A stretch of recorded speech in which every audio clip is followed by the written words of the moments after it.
Hello and welcome to the RWBY podcast. We are talking about a very not at all controversial topic today.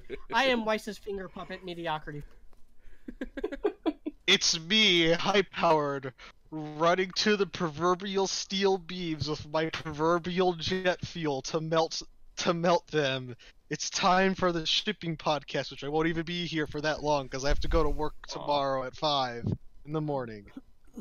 Flake.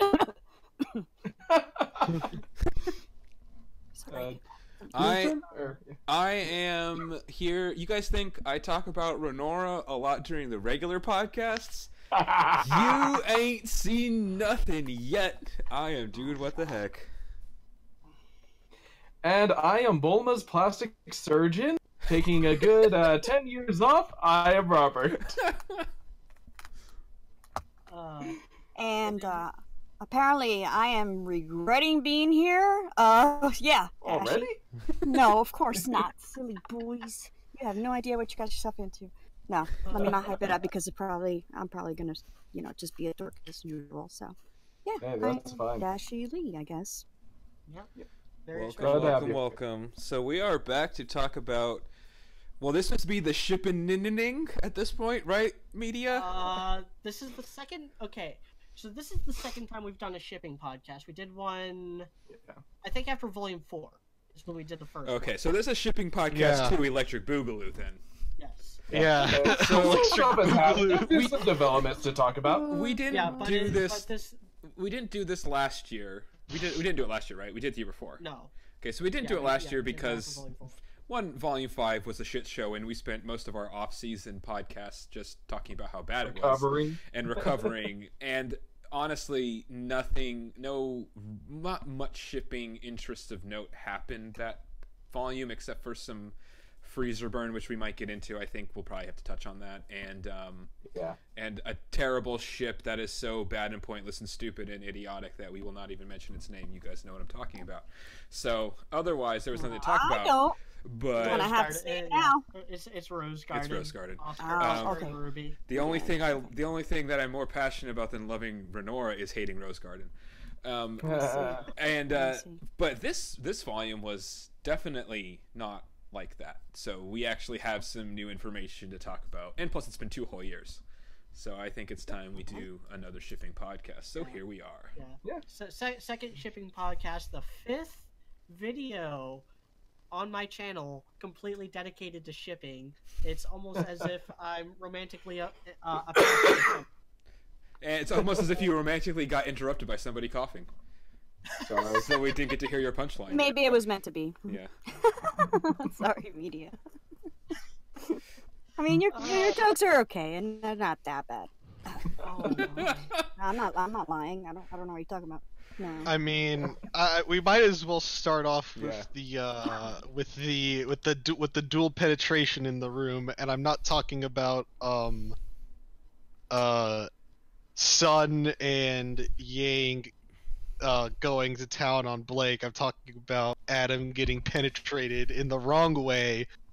I'm over here sweating. I'm like, oh my god, what is he gonna say? Does he know?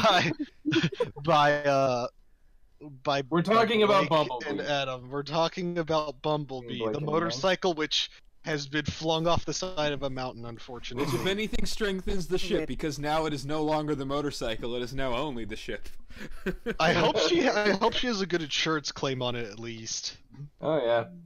I don't know. They might. It might be like the journalist and broadcaster thing, where their insurance is $1 billion because she's a huntress.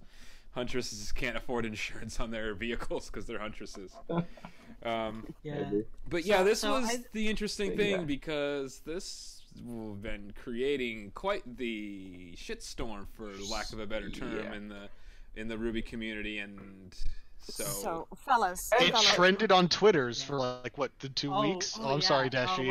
Yeah, no. It's just like I try to avoid that stuff. So and I'm sorry to do this to you, but you want to update me on the latest?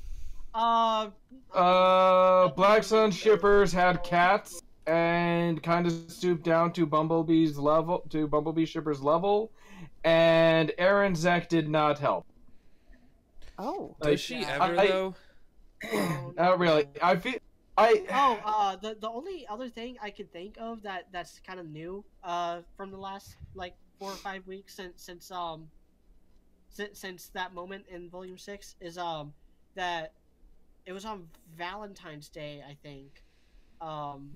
So a week ago, Verve, which is one of the companies that's under the same umbrella as Rooster Teeth, and they also have like the RWBY episodes on their website. Posted something like yeah, we ship Bumblebee on their Twitter or something like that. Yeah. Okay. And so I alluded to this over the last several weeks as all this was playing out. And I've said on numerous occasions I don't like Blake. I don't know if I've made that clear. I think you have. In the two plus years of my channel's history. I don't know if I've made that clear enough. So I'm not really a fan of any of her ships, but I'm really glad they didn't just keep teasing and teasing until the show ends, because that infuriates me about a lot of shonen action series, infuriates me about a lot of other types of shows, the whole like will they won't they, on again off again BS. Like, I'm glad that it really does look like they're doing something. Anything is better than nothing. Well, we go back to my analogy that I had whenever it came to like Bumblebee and Black Sun, where they are the proverbial pot that is sitting on the stove simmering away, and they've got to decide, it's like, are we going to throw some macaroni or spaghetti in this, or are we just going to let it simmer all the way down and then the house burns down? So they've got to do something with it. They just got to decide what they're going to put in that boiling water. Yeah. I still think... Yeah, I think that's the thing, is I do understand the people that are complaining about bait, only if those people agree that the baiting is happening equally with Black Sun and Bumblebee, because they haven't confirmed either of them yet. And if they need to pick one soon, and then I won't complain as much. I've always preferred Bumblebee for a long time. I don't hate Black Sun. If they had confirmed Black Sun, I would have been happy, because then they would have chosen something. This is something I've said, throughout this whole volume, pretty much. I think the thing that bothers me about what everybody's saying is that the stuff that happened with Blake and Yang this volume, even if whether it's shipping, if it's romantic or just friendship, it was good. It was well executed. It's the most I've ever liked Blake by far.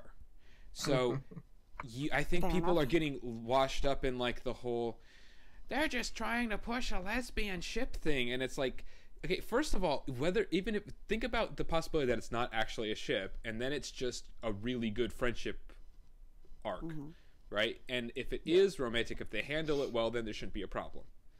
So, because and it was in fairness, all built on the corpse of Adam. And it was not. I don't know. That's another thing that people are bitching about, is that they feel like, oh, they just killed Adam off for the sake of Bumblebee. They did not. They killed him off for the sake of Blake and Yang. And yes, their relationship, be it platonic or, romantic, but like it wasn't. I don't know. I feel like the fandom made that whole thing a lot more about Bumblebee than it was meant to be, in a way. Holy shit! I am so glad I stay away from this. I'm listening to you guys. It's like, this is really happening. This is what's happening right now. Like, people are really fighting over this like this. Well, what's your interpretation then of the Blake and Yang scenes or arc for this volume? Then, what would you make of it, Dashie? Okay, well. Excuse me, as a very long time, admirer of the old Bumblebee, I'm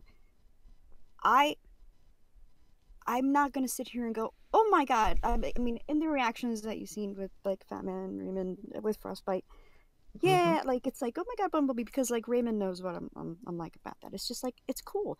They're aesthetically pleasing. They're beautiful to look at. The personalities are I think they complement each other pretty well.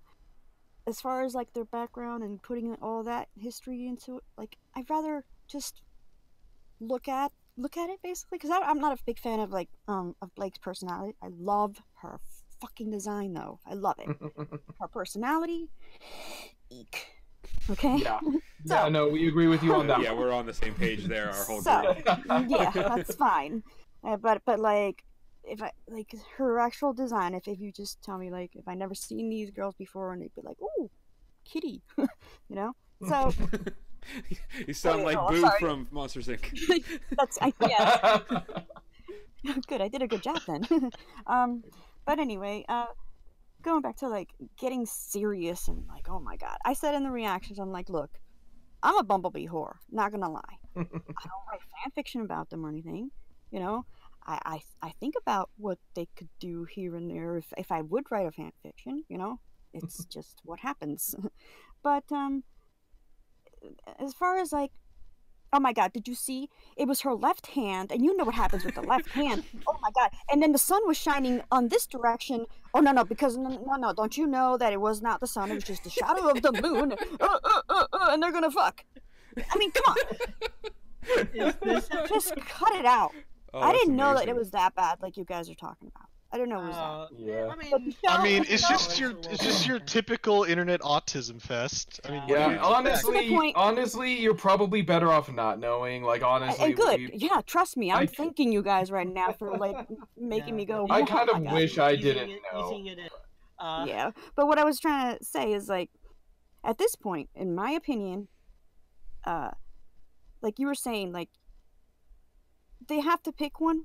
I don't think they have to do like anything. If it has to do with the story, and that's what's happening, then go with that. And then, from what I see right now, where they left off the way they did, I don't think right now there's no time for no relationship. Okay, they just killed a man. Okay, whether it was self-defense or not, you're still gonna feel that if you're a human. Oh wait, they're not. They're remnant. But whatever. And a faunus, yes. I mustn't be prejudiced. Anyway, so you're still gonna have that guilty feeling or whatever. So right now is not the time for that. Right now is the time for, in my opinion, like nobody, no death. Where the fuck is Adam? That's what I think about right now. But as far as the actual relationship,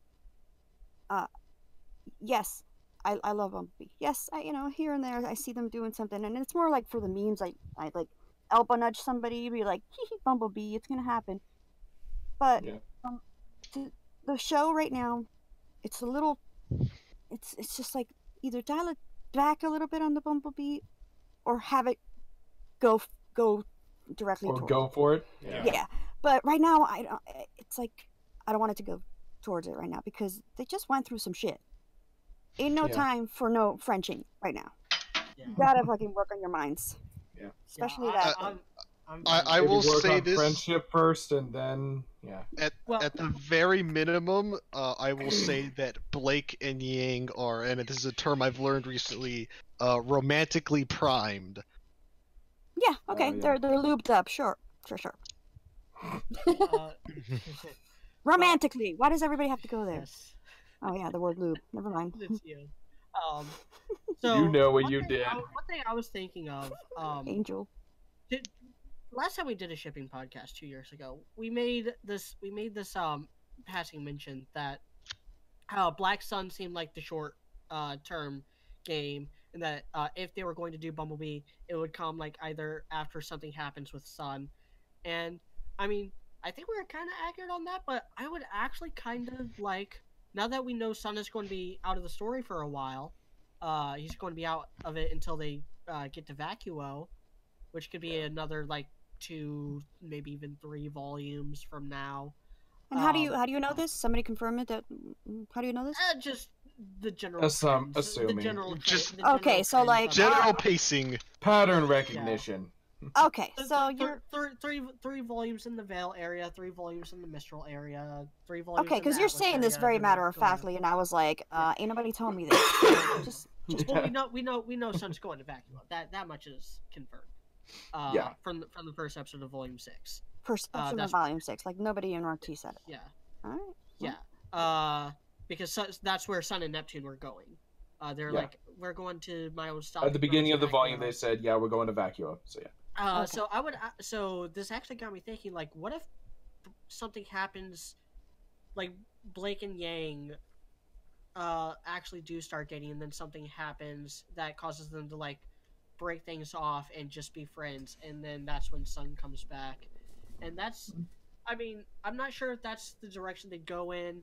I don't even know if they have anything like that planned out. If they plan that far ahead, I don't know. The only ones who do know are Miles and Carrie.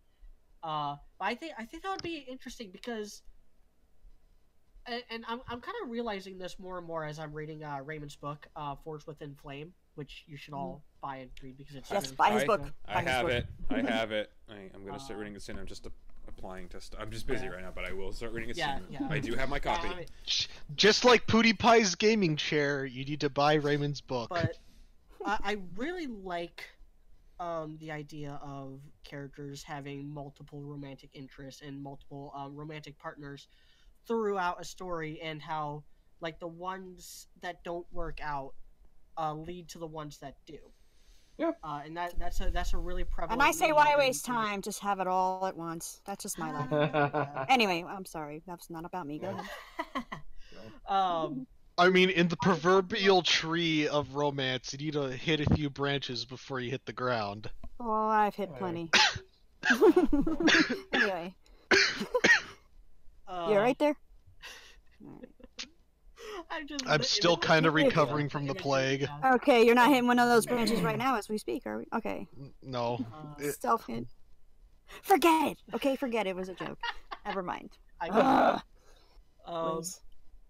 Then... Because that's kind of why I like Neptune. That's the thing I like about Neptune, is that him and Weiss did have a fling, and it's pretty clear that's not going to happen. That's not like a long. Yeah. But how do you see that they had a fling though? How? What happened? They shared a date.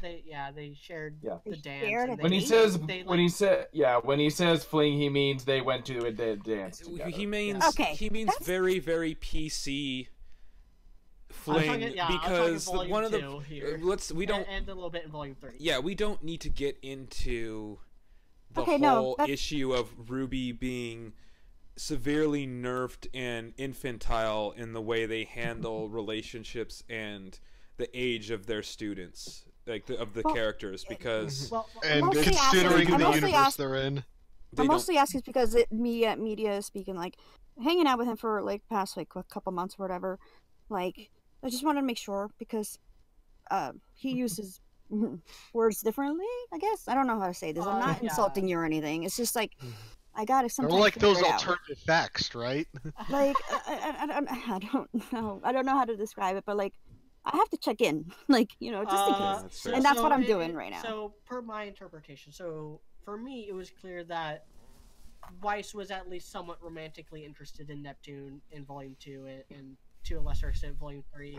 And Neptune did reciprocate a couple of those feelings. Like, the only reason why he didn't go to the dance directly with Weiss is because he was too embarrassed to admit that he didn't know how to dance. And then Jean, when he had that conversation with Jean, he did end up hanging out with Weiss after that. And then in Volume 3, we see Weiss getting kind of like a little all jealous when he's flirting with Team Indigo, like, break their stupid face. Right. Getting all like embarrassed, and Neptune like calling out her name when she gets hurt during the Battle of Beacon, like just there was a spark. There's clearly something there, but nothing like nothing particular. Which to me, that was a perfect setup for something, Okay. Like for me, that's a perfect setup for them to continue because it seemed like they both were interested in each other, and then it just stopped. Yeah. It for me with Neptune is like the true Chad Thundercock of the universe. Reference to our other podcast. So there is that, because it's the running gag in our podcast is with John is they can't decide if he's a Chad or if he's a virgin. If you're familiar with that meme. Yes. Yeah. So. I'm just thinking of like another one of those names, like Chad Thundercock. I think it was like Chest Rockwell, or is that a movie? I'm thinking of a movie. I think that is. Oh, which one is it? It probably is a movie. But anyway, go ahead. Almost sounds like something from Archer. One of like it Archer's. It might have been one of Archer's fake names he made up for himself. Yeah. God, I love Archer. But it's a good show. But yeah, like I definitely like the idea too, like because I mean Volume 5, we got like a good touch of freezer burn.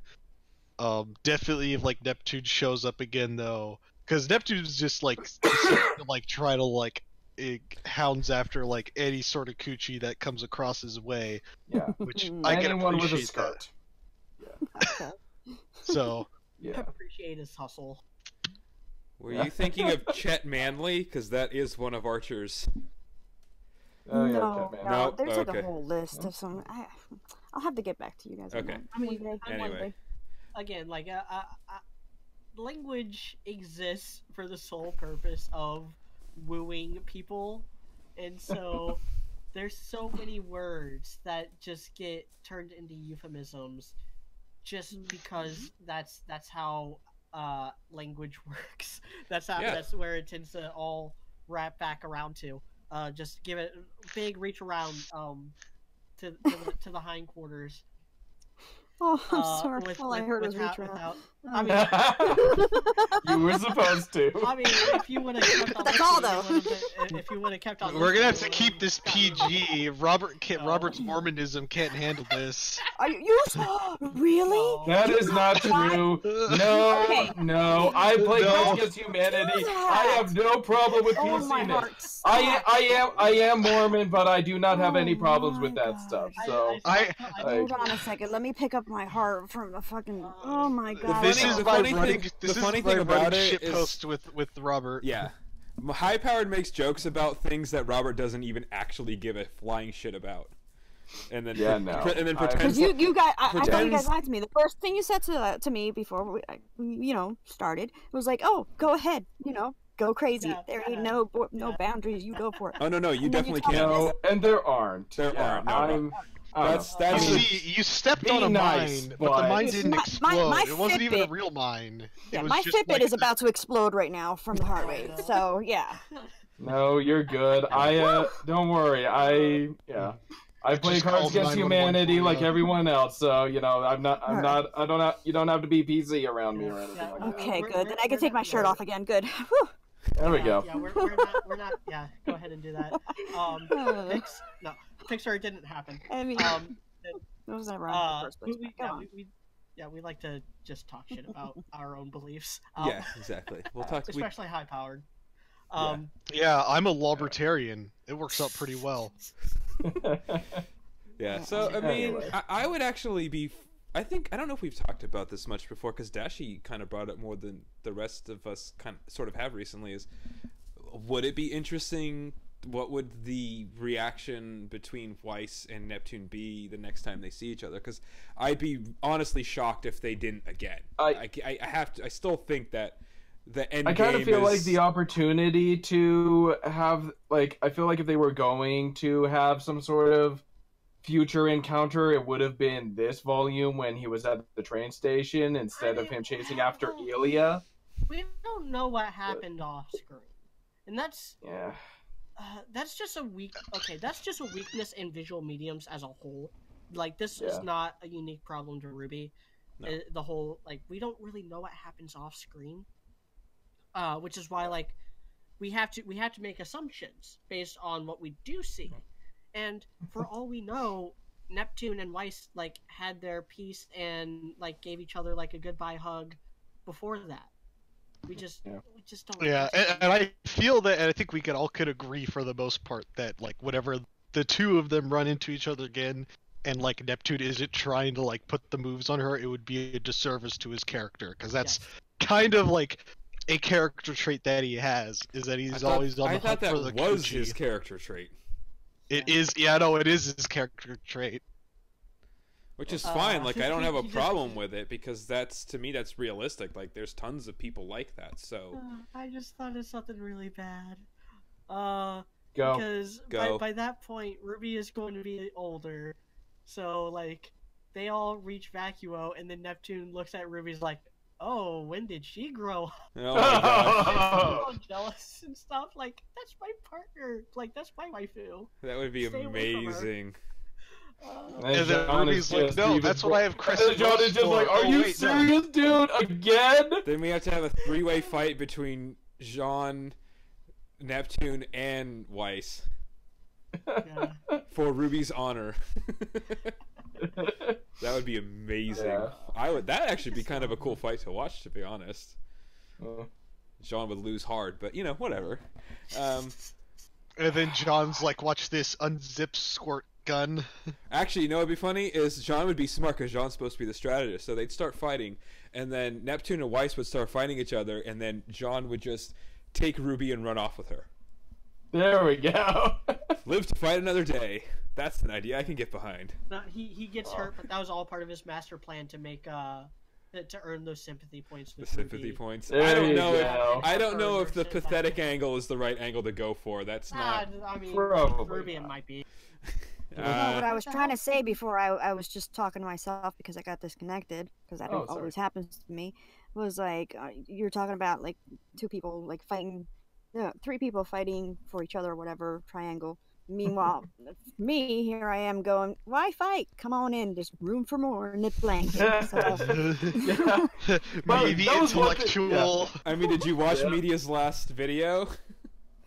Yeah, that was something I think Media, you made a good point there where you talk like mostly with Banana Split actually is that like if I do agree with you there that if there is a three-way ship that could potentially happen, it is probably Banana Split, because if anyone would be like down for a polyamory relationship, it would absolutely be Yang, and it would absolutely be Sun. Like, yeah, I think they are absolutely the two kinds of people who would just be like, "Fuck it, let's do it." So I think Sun Banana is... Split for you guys. We call Sun X Yang X Blake Banana Split because the other name for it is lame. They call it Sunny Bees. But that's why is that lame? It's not as funny. It's not as funny as Banana Split. Banana Split is funnier. It's better innuendo. It's also funnier because we were trying to come up with a name. We didn't remember the name for it when we were talking about it before, like a year ago. I think I came up with a name. Sunny Bees, Banana Split, whatever.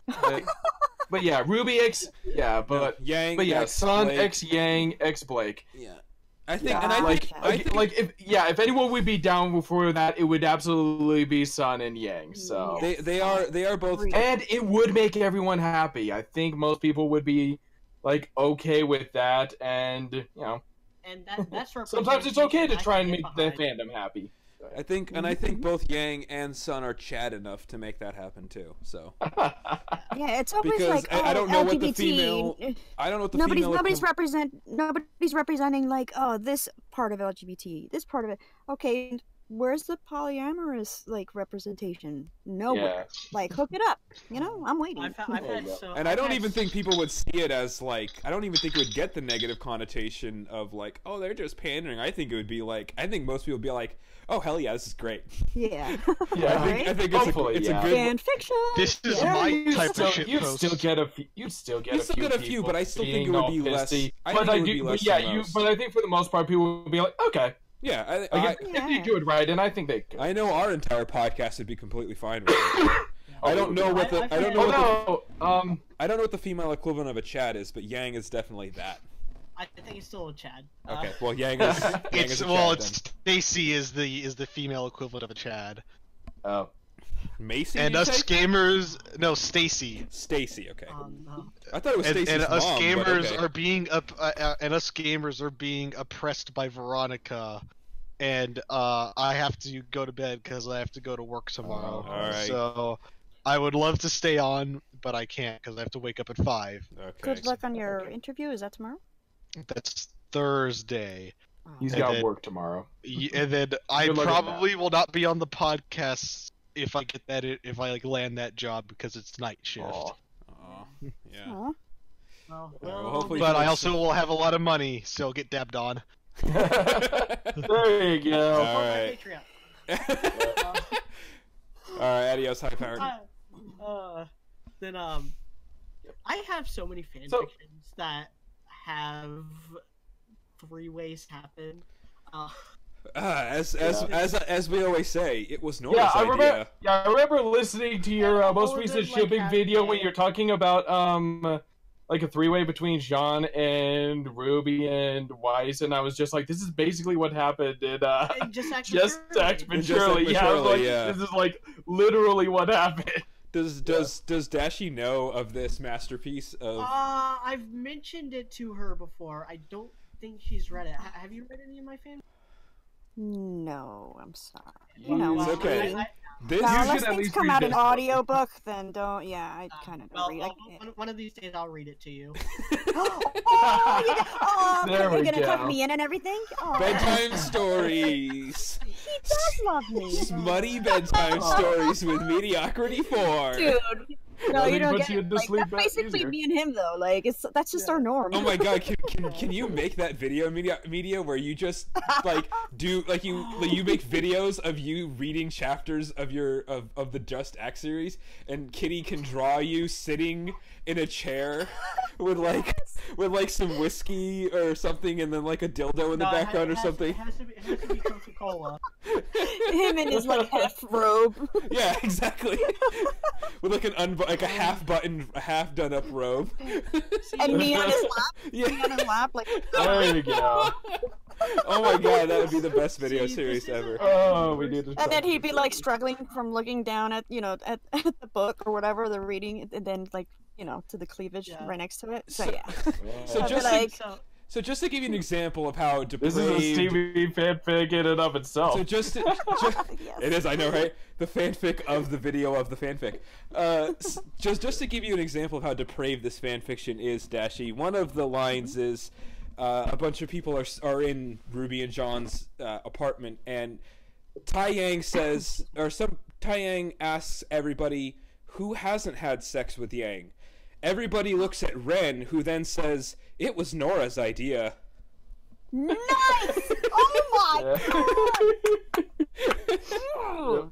That is still my favorite line of that entire series. I'm gonna go get my fucking calendar. I need to schedule this reading.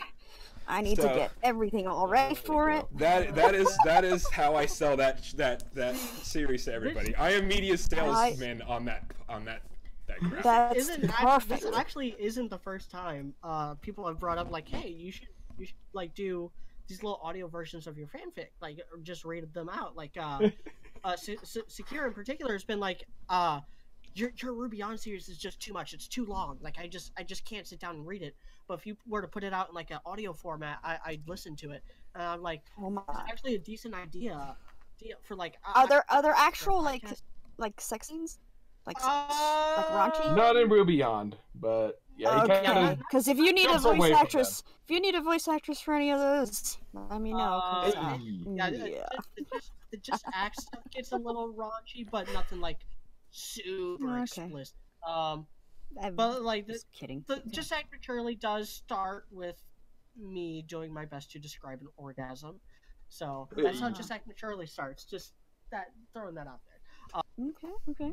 I'm interested. I'm super. You've had me. You've had me at like, oh my god, like I can't even tell you. Like.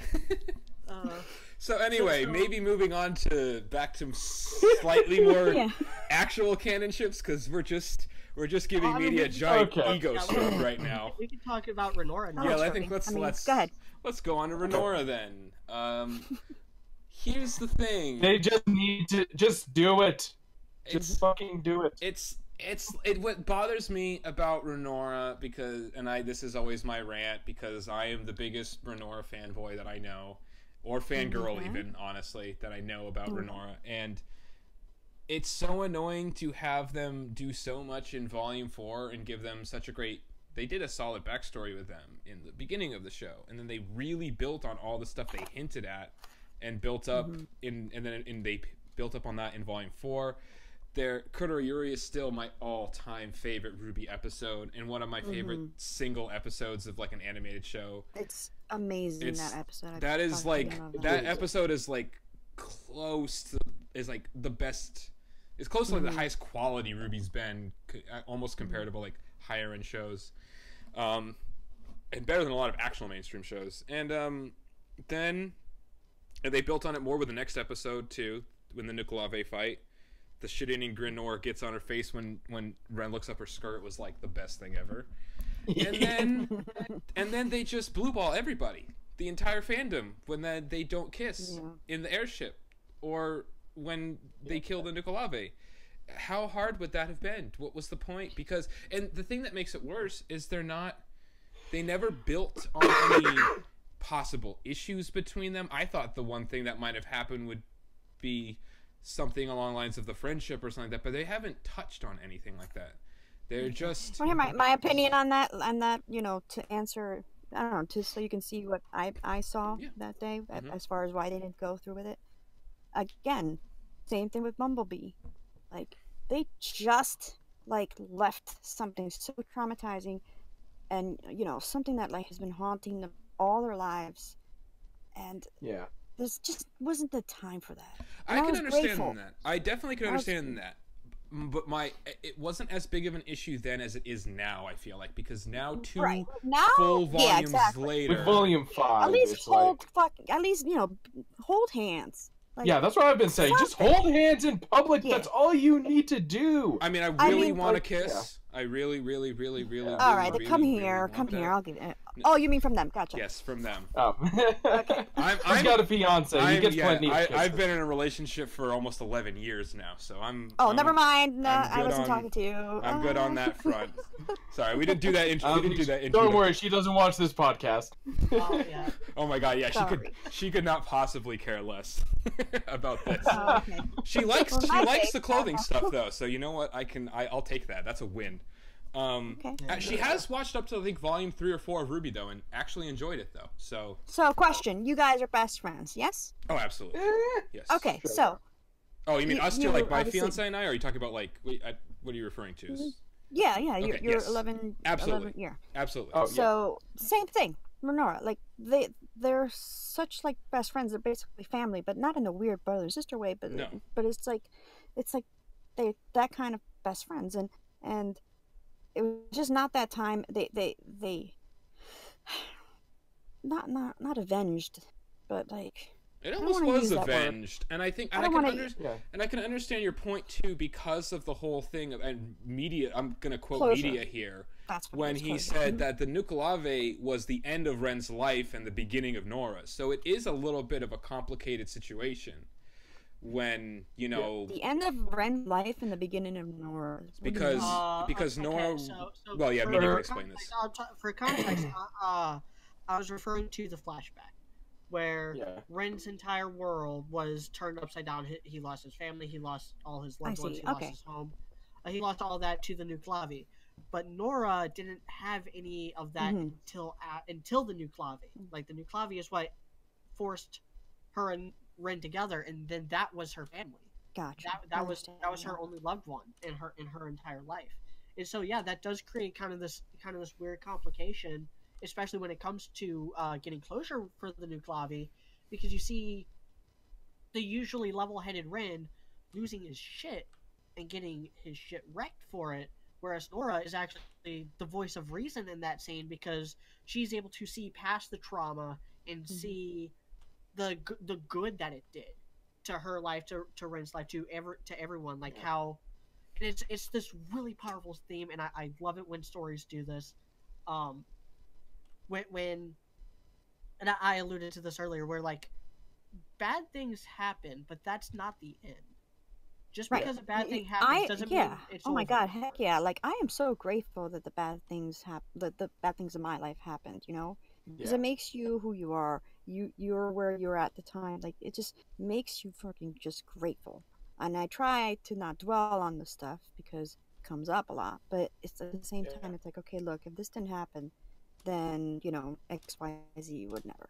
So that's what you try to hold on to. And I see what you're saying with that because Nora, if anything, I mean, let's not go like specifically to this, but like, or as far as this, but like, she should be grateful to the Nuk. I'm not saying, I know, I get exactly what you're saying. You know what I'm saying? Like, I know it's one of those things that would sound horrible without context, but I'll just come out and say, like she's probably secretly slightly thankful to the Nukulave for giving her everything. Yeah. You know what I mean? Like she had nothing, and now she's. I mean, I always wonder if there's something hiding beneath her, but she's definitely happier than she would have been otherwise, and she would have nothing without it. And so that's why I think it was great that they made sure to show that it was Ren that was specifically bothered by it, and not Nora in the same way. And they did that. They did an excellent job executing that. And so I do. Yeah, even when they looked up when they were at the signs, remember, yes, and they looked up and she saw the name. First thing she did is look up towards him, make sure he was okay. Yep. Like, yep. know, all of those little touches. So it's like when they do stuff like that, it's like, how do they do stuff like that so well? And then we get Volume 5. Sometimes RWBY does amazing stuff. That's what some people. I think a lot of the negativity behind the show is like some people see so much of the garbage that they miss the brilliance that is hidden in there sometimes. Stuff like that a lot of shows don't even do right. You know, people talk about like mainstream shows like, oh, I love Arrow, and it's like Arrow would never do anything that subtle and clever ever.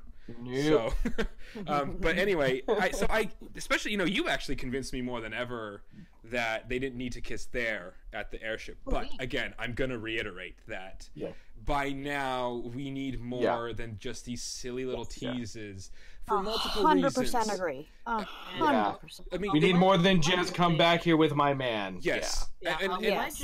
Allegedly, there was going to be a kissing scene at the end of Volume 6, and they cut it. Allegedly. If they cut it out of Volume 6 only to put it in Volume 7, I will not be upset. But if they cut it and never do it, because it probably would have distracted from the Team RWBY really coming together there. Yes, I understand because and that's why I say, like, I'm not.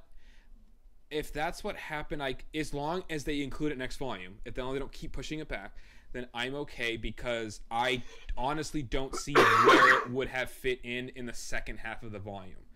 I could see them focusing on it somewhere in the beginning of the volume, especially because you'd be better off just ignoring Oscar, but it's not like it would have fit I can't see it fitting well at the end unless they specifically just added more time, which obviously was off the table. So that's okay if they do it next volume, but just saying you get back here with my man, like, that's just a little like, oh, let's throw them a bone to stop them from rioting. We'll just keep them murmuring, and I don't think that's a good way to handle it. We're still annoyed as fuck. I'm still annoyed as hell, honestly. Yeah, it's not like in Volume 4 in Kudo. It was in the Kudo Yuri episodes. One of my favorite scenes in that episode as well. The RWBY and Jean stuff, because I'm a huge Lancaster shipper. Where they actually wrote in that they were going to hug there at the end, and they decided to have it just be like this knowing glance and just like a shoulder tap, and they did it to keep that moment from, quote unquote, like distracting from Renora, which, I mean, I love that episode. It's certainly in like the top 3 best episodes of the whole series for me. And I might have liked it more had they done it, but I don't know, because we don't live in that reality, and so they didn't get that moment. They didn't get that moment of, we're in this together. I got your back, you got mine. We're safe. I kept my promise. Until Volume 6, like they didn't really get that moment until Volume 6. Yeah. When you say they, are talking about Lancaster? RWBY and Jean. And as a Renora, a hardcore Renora shipper, I don't think that would have taken away anything from them personally. It doesn't. The thing is, the reason why that bothers me is specifically because I think when they say distract from Renora, they're talking about the way the fandom would react. Because the show, I have to interrupt you. Again, I must ask, where did you get the information? Who said that? Who said that that's what they're doing? That was in the Volume 4 commentary, I believe. Commentary? Okay, there. Yeah, it was in the commentary. Miles and Carrie said it in the commentary. Thank you. Carrie said that. Yeah, this is not speculation. This is word of Right, but sometimes it is, and then I just it's a fair question. We understand. It's a good question. Now whether they put it off to Volume 6 for those reasons, and if that was what they were trying to do in Volume 6. That's my speculation based on what they said about Volume 4 and Volume 4 commentary, and how that like those two scenes do reflect each other, and that those two scenes really did kind of hit the same kind of emotional beat. So anyway, so my point was gonna be that the thing that worries me is that they say distract from Ren and Nora in terms of the fandom's reaction, because I don't see how that a hug distracts from the story in the actual episode, and that's what they should care about. So you think that really they were worried? So you're saying that like you think that maybe we're worried about triggering the fandom and stuff like that, and causing like this was Ren and like causing and people being way more like complaining, making a huge shitstorm out of that Lancaster, instead of talking about like all the good Renora stuff. Yes, it might. I think they're thinking that it might either cause Renora shippers to be mad at the Lancaster shippers, which I don't see how that would happen, because most Renora shippers are smart. And what's the joke High Powered was making when we were doing podcasts on those episodes, like bisexual ranger orgy? Yes. And and the other thing is that I think what more likely is that they were worried about getting a Lancaster versus White Rose shitstorm happening instead of just but I don't see how that would happen. I feel like the answer to that should have been fuck it. Yes, exactly. They should try to tell the best story they can tell and fuck whatever the reaction like is. If they're gonna sit there and tiptoe and walk on eggshells, then that's when they're gonna fuck up. Yes. Focus on the story. Don't worry about what's gonna happen if, oh my god, again, the left hand, the moon, bleh. No. Just focus on what's going to happen in this actual story. And that relates to them still tiptoeing around with Renora, because I understand people's points about sometimes it's not the right time, you got to focus on other things, don't make it everything about shipping, even though, I mean, I still feel like love or romance or sex or whatever is the most important, whether we like it or not, part of humanity, because that's how we're programmed. But even without, I know. even with that, I understand the point. However, sometimes when you try too hard to not piss people off, all you do is piss people off further, which is what's happening with Renora right now. Nobody is happy except what's happening with everything. Except for with 3 martial arts shippers, whoever you are out there.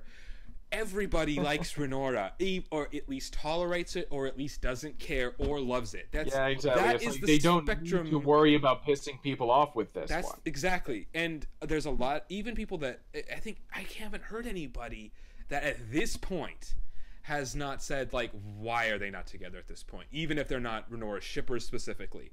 It's honest.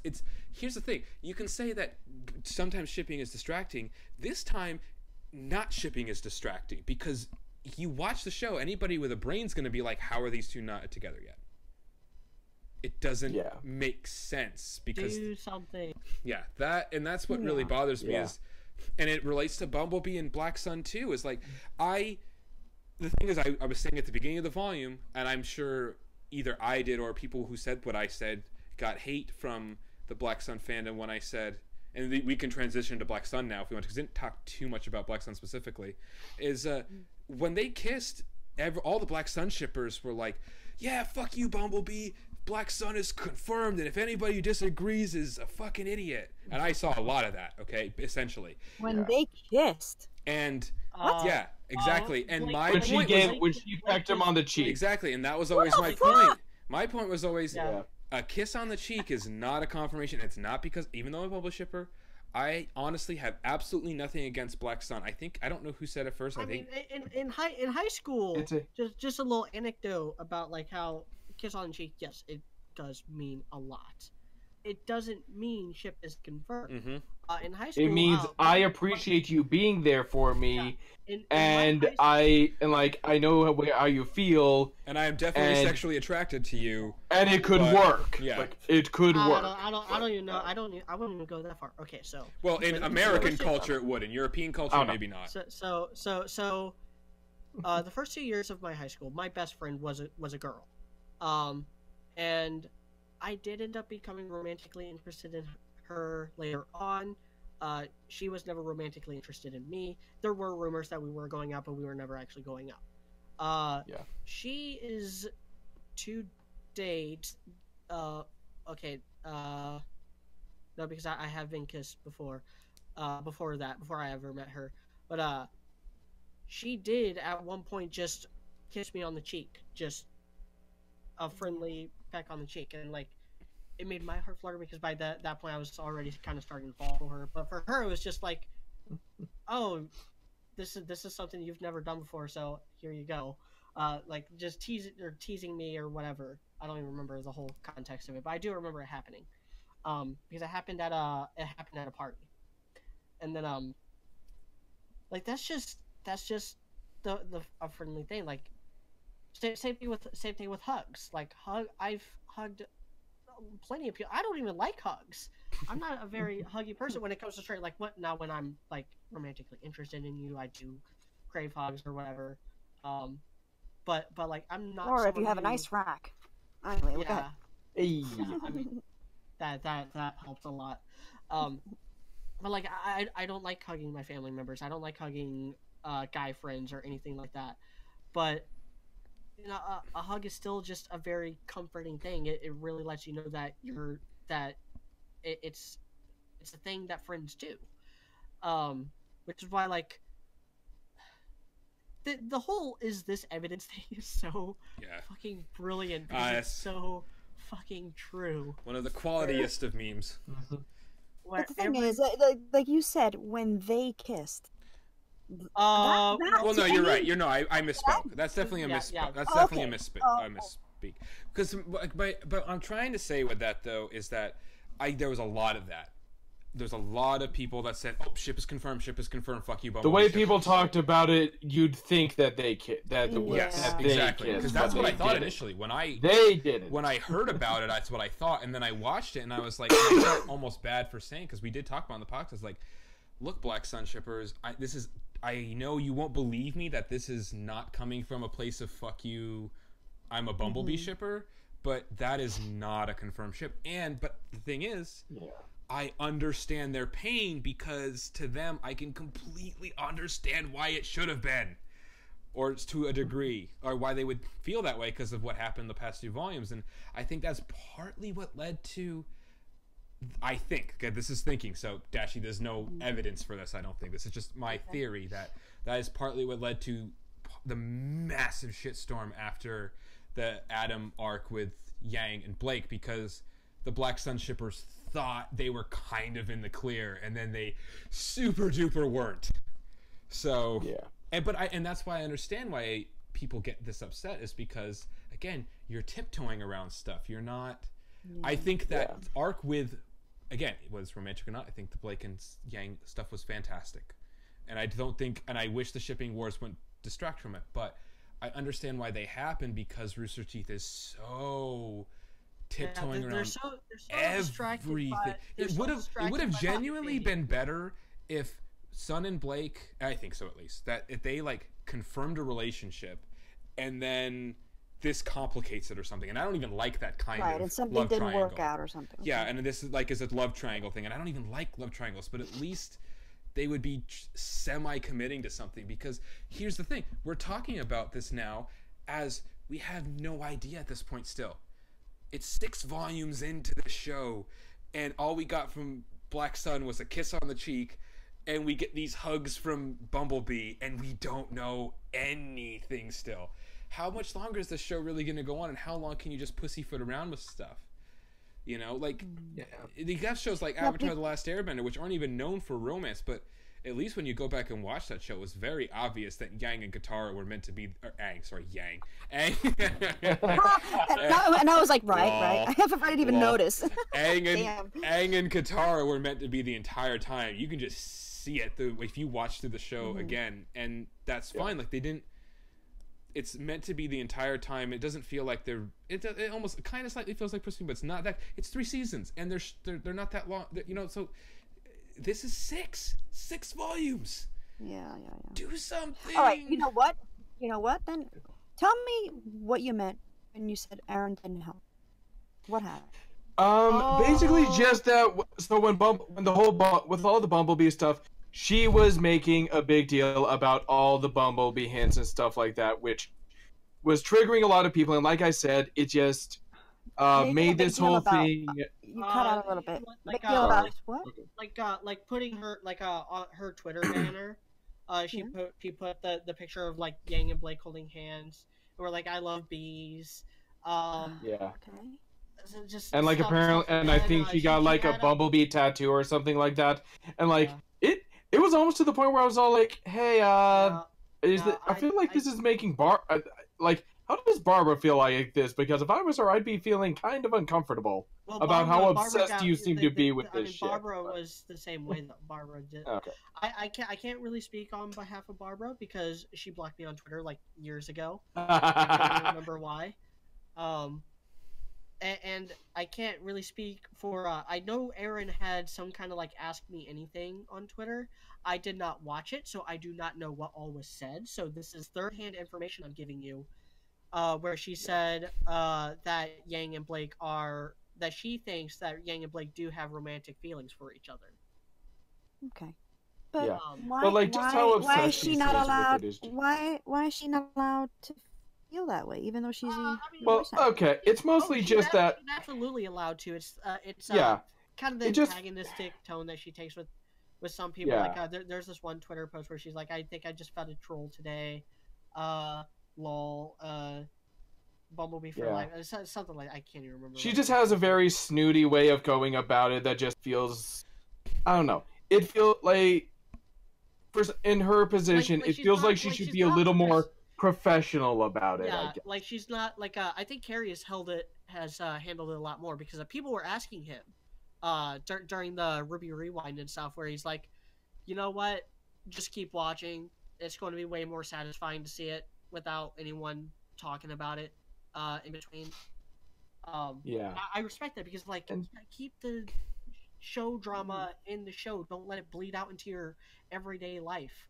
And the way that she was responding about again, it made the whole thing with, the whole confrontation with Adam feel a lot more like it was about Bumblebee when it should have been more about like Blake and Yang as characters and stuff like that. Here's my thing. Here's my thing. And I was saying this as it was unfolding. People were getting so distracted with the ship that they were failing to recognize that this is the first time in the show's history that they were actually closing out a plot line. They were closing out a plot line that's been there since the Black trailer, and this is the first time that they were actually like really closing something out instead of just compounding on top of it. And I think that caught a lot of people off guard because the thing about building a show off of this never-ending hype cycle is that there comes a time where you have to fucking cash those checks that your mouth has been writing. There comes a time to pay the piper, and I think they paid the piper very well with closing out Blake's storyline, Yang's storyline with Adam, the trauma stuff, the recovery arc that this whole Mistral thing was supposed to be built around. Getting Team RWBY back together, like Team RWBY really working together, and not just like professionally. That's what I think was going on with the Manticore fight at the beginning of the volume on the train, where they were just like kind of not talking about their issues. They were just working professionally and not as a team, not as a family. And this really is and should be more of a family dynamic. This is, for a lot of these characters, this group is all they have left. Mm-hmm. Yang and RWBY, they have their father and Zwei back home. Blake has her family and they're still in Mistral, I think. Weiss, that's not really. With Weiss, Team RWBY is all she has left. For Ren and Nora, even we don't even know where their relationship stands. Well, from what I know, from what the show says, it's great, and they.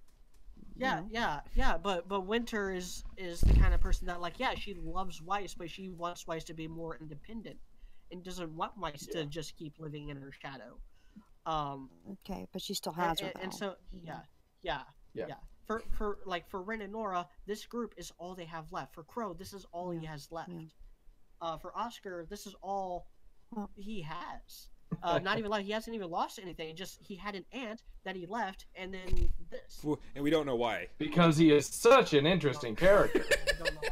But like, let's not get into that. yeah, this isn't. With this podcast, it's inevitable, Dashie. That's we'll go away. Hours. Because we will have to. Well, anyway, we will probably have to slightly discuss. No, we don't. No, I know. No, we don't. I know we don't. We Anyway, really don't. but You guys, this is fun. I don't want to talk about Oscar. It's anyway. It's one of the worst parts of anime when they just ship bait, and I understand people's complaint, even though I think some people are wrong that like this whole Yang and Blake thing is ship baiting. I honestly can't help but sympathize and understand why they would say that due to everything else going on around it, you know? Look, I even feel like if they confirmed Renora, it would seem less like ship bait, because then at least one thing gets confirmed, so not everything is ship bait. Now we're at this point where literally everything looks like ship bait. Yeah. To me, okay, I'm just different. I'm realistic. Yeah, I like to get lost in the fantasy, you know? Yeah, go ahead and let's read a couple, whatever, okay? The point of all of this is I don't wish that Rooster Teeth would like, you know, write stuff according to their fans and what they want. I don't want that. Oh, I want absolutely don't do that. Yeah, no. Let me finish because I'll lose this. Now you know how I am with memory. Sorry. Okay. So, my point is, like, Rooster Teeth, just fucking focus on what you need to focus on, okay? And however the fandom thinks, like, I sympathize and I can put myself in the shoes of, like, a lot of people, okay? The point right there, I can feel what they're feeling. I understand, like, how they feel they've been teased and they feel they've been, like, blue-balled and stuff.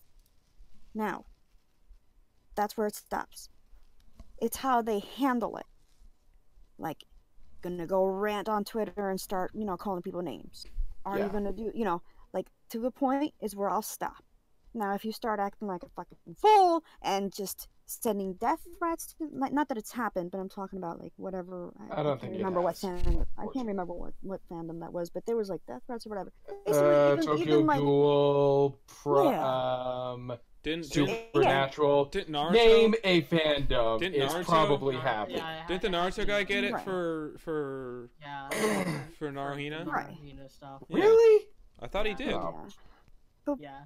But what I'm saying is, like, But yeah. it's I get it. So, to the people that, like, want to be heard or want to get their story, okay, canon, I guess. What do you want to be heard about? Do you want to be heard about, like, what you want, and that's what you want? Do you want to just rant and rant and rant and rant? Like, what is it? Because if it is just that, then you'll understand that it's a story, in my opinion, anyway. It's a story, and then that's what fan fiction is for. Like, that's what I believe. You know, I mean, Yeah. I'll get the old, like, blue ball here and there for whatever ship I love in another whatever. I'll go to fan fiction. I don't act like a fucking moron on the internet and start getting my friends to bully other people because they like something else. That's bullshit. Like, Yeah. and it's not even like a grow up. It's just a common sense thing to me, because why hurt other people for not liking what you like? Yeah. No, and I think it's wrong to just. I think people do overreact, obviously, and it's not. But I think my point is, it's not just about. Again, it's not about getting my ships, because, again, the reason I didn't ship Renora super hard until it looked like it was going to happen and it made sense to me. You know, I just want stories that make sense, and I understand. Like, I complain about shows, like, that's why I stopped watching Arrow, is because Arrow just became a soap opera and was not realistic. It was more about. It was nothing but then. that bullshit romance and all that kind of crap, and it did not feel realistic in that direction. So, as much as I am that hopeless romantic who loves romance and stuff and stories, and I think it's extremely important, I definitely get annoyed when it goes too far one way, with the when it's too heavy on romance and they get distracted by it. And that's fair. That's fucking fair, you know. But it's how you handle that annoyance. But I also feel like, and that's why, like, this is partly why I don't go post on Facebook groups and in comment sections of YouTube videos and stuff like that, and I just leave it here so I can, sarcastically, well, right, so I'm not literally arguing with certain people but I just feel like, it's not realistic at the way, to me, I think it hurts the show that they don't address things like this more because of the age of the characters. It doesn't make sense. They're 18 years old now, or maybe even 19. You've got to be shitting me that their hormones their hormones were raging when they got to school. They were 17 when they started school.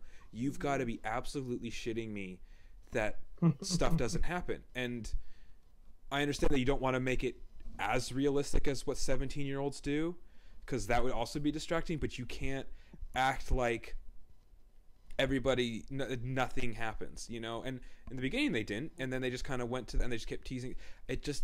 That's what's distracting to me, is it doesn't feel, when so many other things do feel realistic, and I do think they get a lot of human moments and relationship moments done very well in the show. It's one of the biggest strengths, and then they do stuff like that where they just again, that's why I say I prefer Bumblebee, but I'm fine with Black Sun. It's not about getting my ship, it's just about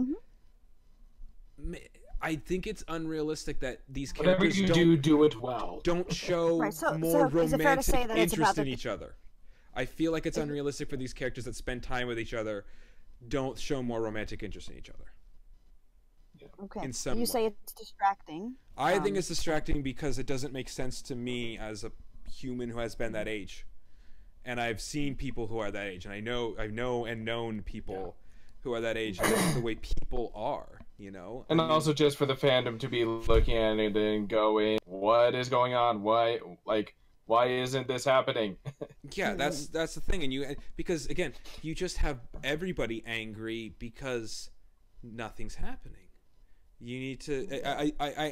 Rip the Band-Aid off and say, deal with it, maybe? Yes, and again, like I said earlier, it goes back to what I said about what happened with not the hug with Jean and Ruby, is that it feels like they're not doing things because they don't want to anger the fandom, not because it's what they really want in the show. And I could be wrong. Again, this is a theory, but that's how it feels to me. Right. And that bothers me more than not getting my ship.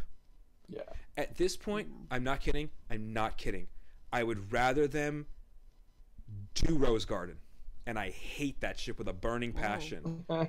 Because even if it falls apart, whether or not, whatever. But it's because, again, that's also, that's creepy as hell because of Osmond being inside of him. But but that's my point, though, is that, again, it's just, it doesn't make sense. Romance is the easiest way to build relatability with the character, or I should say romantic interest. Yeah. Not even just straight up romance or characters dating or something, but like having a character like someone, even if they never really act on it throughout the series, it's effect. I won't even say it's a good way because I tend to get annoyed with it, especially with My Hero Academia. But it's effective. It's effective at making the characters more relatable, and relatability is one of the key components to getting the audience invested in said characters. Because, it's all about goals and motivation. Goals and motivation are the two core tenets of characterization. For instance, Ruby is my favorite character, or for a long time was my favorite character in the show, because she was the only one who had a goal, become a huntress, and a motivation. My mom died being a huntress, and I aspire to be just as strong as she is. I read the books as I was a kid. I want to be like that. I want to help people. Yeah. Those were all motivating factors that led into her wanting to be a huntress and becoming the person she is. White Skull, she wants to honor the Schnee family legacy by emulating her grandfather, who she sees as someone who was a good man, who was drop kicking Jock, right? Yeah, who was a huntsman and a businessman, and she wants to find that she wants probably to not at the same time. We don't know. We don't know enough about is it Christopher Schnee or Nicholas Schnee? I can never remember which Santa Claus name they picked. Saint Nick. Saint Nick. Yeah, think of Saint Nick. Yeah. Well, Kris Kringle. Yeah, we know. Yeah. So I can never remember. Yeah. Okay. And so that makes her really easy to attach to. Same thing with Jean, and I know with Jean and Weiss in particular, like just the kind of things that they deal with and the kind of things that are in their backstory are just like something I have a massive weakness for with characters who come from like some kind of legacy family. Like that's just that just tickles my spot right in the butthole. Oh my god. So that's why you like Hinata. Yes. Oh, yes. It is. Yeah. That is a major factor in why I like Hinata. And why I put up with a lot of Sasuke's BS in Naruto. Yeah, the same thing. Fair enough. You're a lot more patient than me. Yeah. And I am I fucking very hate patient. Sasuke. But yeah. And I do think it's yeah, go ahead. Yeah. And so like having a character be like, ooh, I like this girl because she was nice to me all of our life, ever since we met. Like, that's a characterization. That's a character dynamic. That's Or I like this boy because he's the first person who treated me like a person. Yeah, those are all. That's why people like Darko so much. Yeah, those are all factors that like it makes the audience invested, which is why I have more of a problem with anti-shippers than any like particular shipper. Like I stand Lancaster. I love like Lancaster is my OTP for RWBY, but especially in Volume 6, I really got a soft spot for White Rose. I was really down on White Rose throughout the first like 4 volumes. In Volume 5, I was like, okay, you know, whatever. And then Volume 6, like I was really starting to get into it. Because I love their dynamic so much. I actually don't want their dynamic to change. I don't want them to get romantically interested because that would be a change from what it is now. That would be a status quo change, and what it is right now is so freaking adorbs. Yeah. And I love it. I love it for all the same reasons that a lot of White Rose shippers love it. Like I want Weiss to end up with someone. I don't care if it's RWBY or Yang or John or even Blake, because I used to be a monochrome shipper way back in the day. It's just I want these characters to interact more. I want them to develop naturally. I want it to be organic. I want romance to be an aspect of their character instead of being the entirety of their character or not being there at all. Yeah.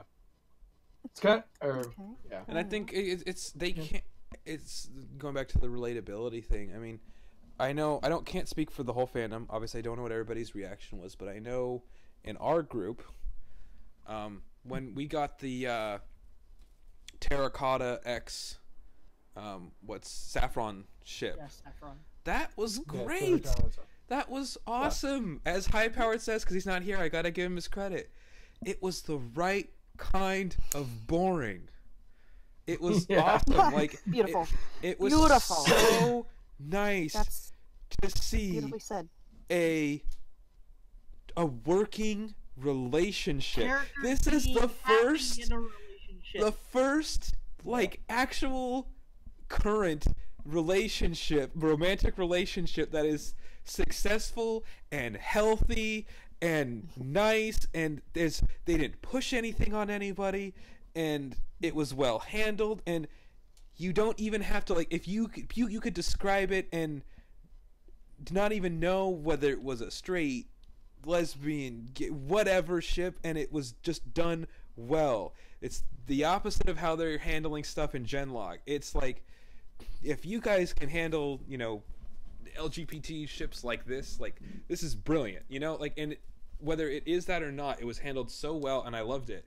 It was so nice to see stuff like that, which again only made me want Renora to happen more, because I thought it was so refreshing to see like a healthy romantic relationship with a child and see the hope and everything in that, and the way people react around the child and stuff like that, which we could of course transition to why I think Ren and Nora need to have a child before the show ends. But like that was so great, and it's like, okay, you guys did that, and you can't do this with like Renora or anybody that is like a main character, that are main characters in the show, like, this was great. You guys did such a good job with this. They were cute together. They looked good together. They made sense, and it just worked. Like, why do we have to have this only as side characters? It's great, but it's great. Like, that's handled well. Like, you can do that, Rooster Teeth. You did that great. The closest we had had before that was Callie and Gira. I just want to address it because we got comments on the podcast when we were talking about that. The reason why Callie and Gira doesn't work nearly as well is because their whole dynamic is not with each other. Their dynamic with Blake, and so they get dragged down by a lot of Blake's storytelling baggage, particularly in Volume 4. And people almost immediately started shipping Callie with Sun. Yeah, that was weird. And it is weird, but it's funny, but Valentine's Day special because of that song, Stacy's Song was just a great song. And the other the other issue which I had from the moment they made their appearance in the opening credits of Volume 4 is, why do these characters exist? Everything we've known about Blake implies that she should not have parents, or not parents that love her. This makes no fucking sense whatsoever. I still don't entirely agree with that, but that's fair. But I think it's more. I don't know. My problem with it is that we don't know why she left the best parents in the show. Yeah, in hindsight, recontextualized, and not to just rag on Blake, which is really easy to do for me. I know what you're gonna say. I know. But it's really hard to tell how much of her stupidity is writer incompetence and how much of her stupidity is the writers actually being good writers.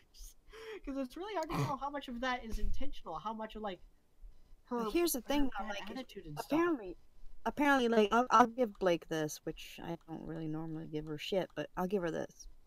Okay, she was greatly influenced by this man, and basically brainwashed and gaslit. Right. And that was her world. He made her believe such, convinced her, and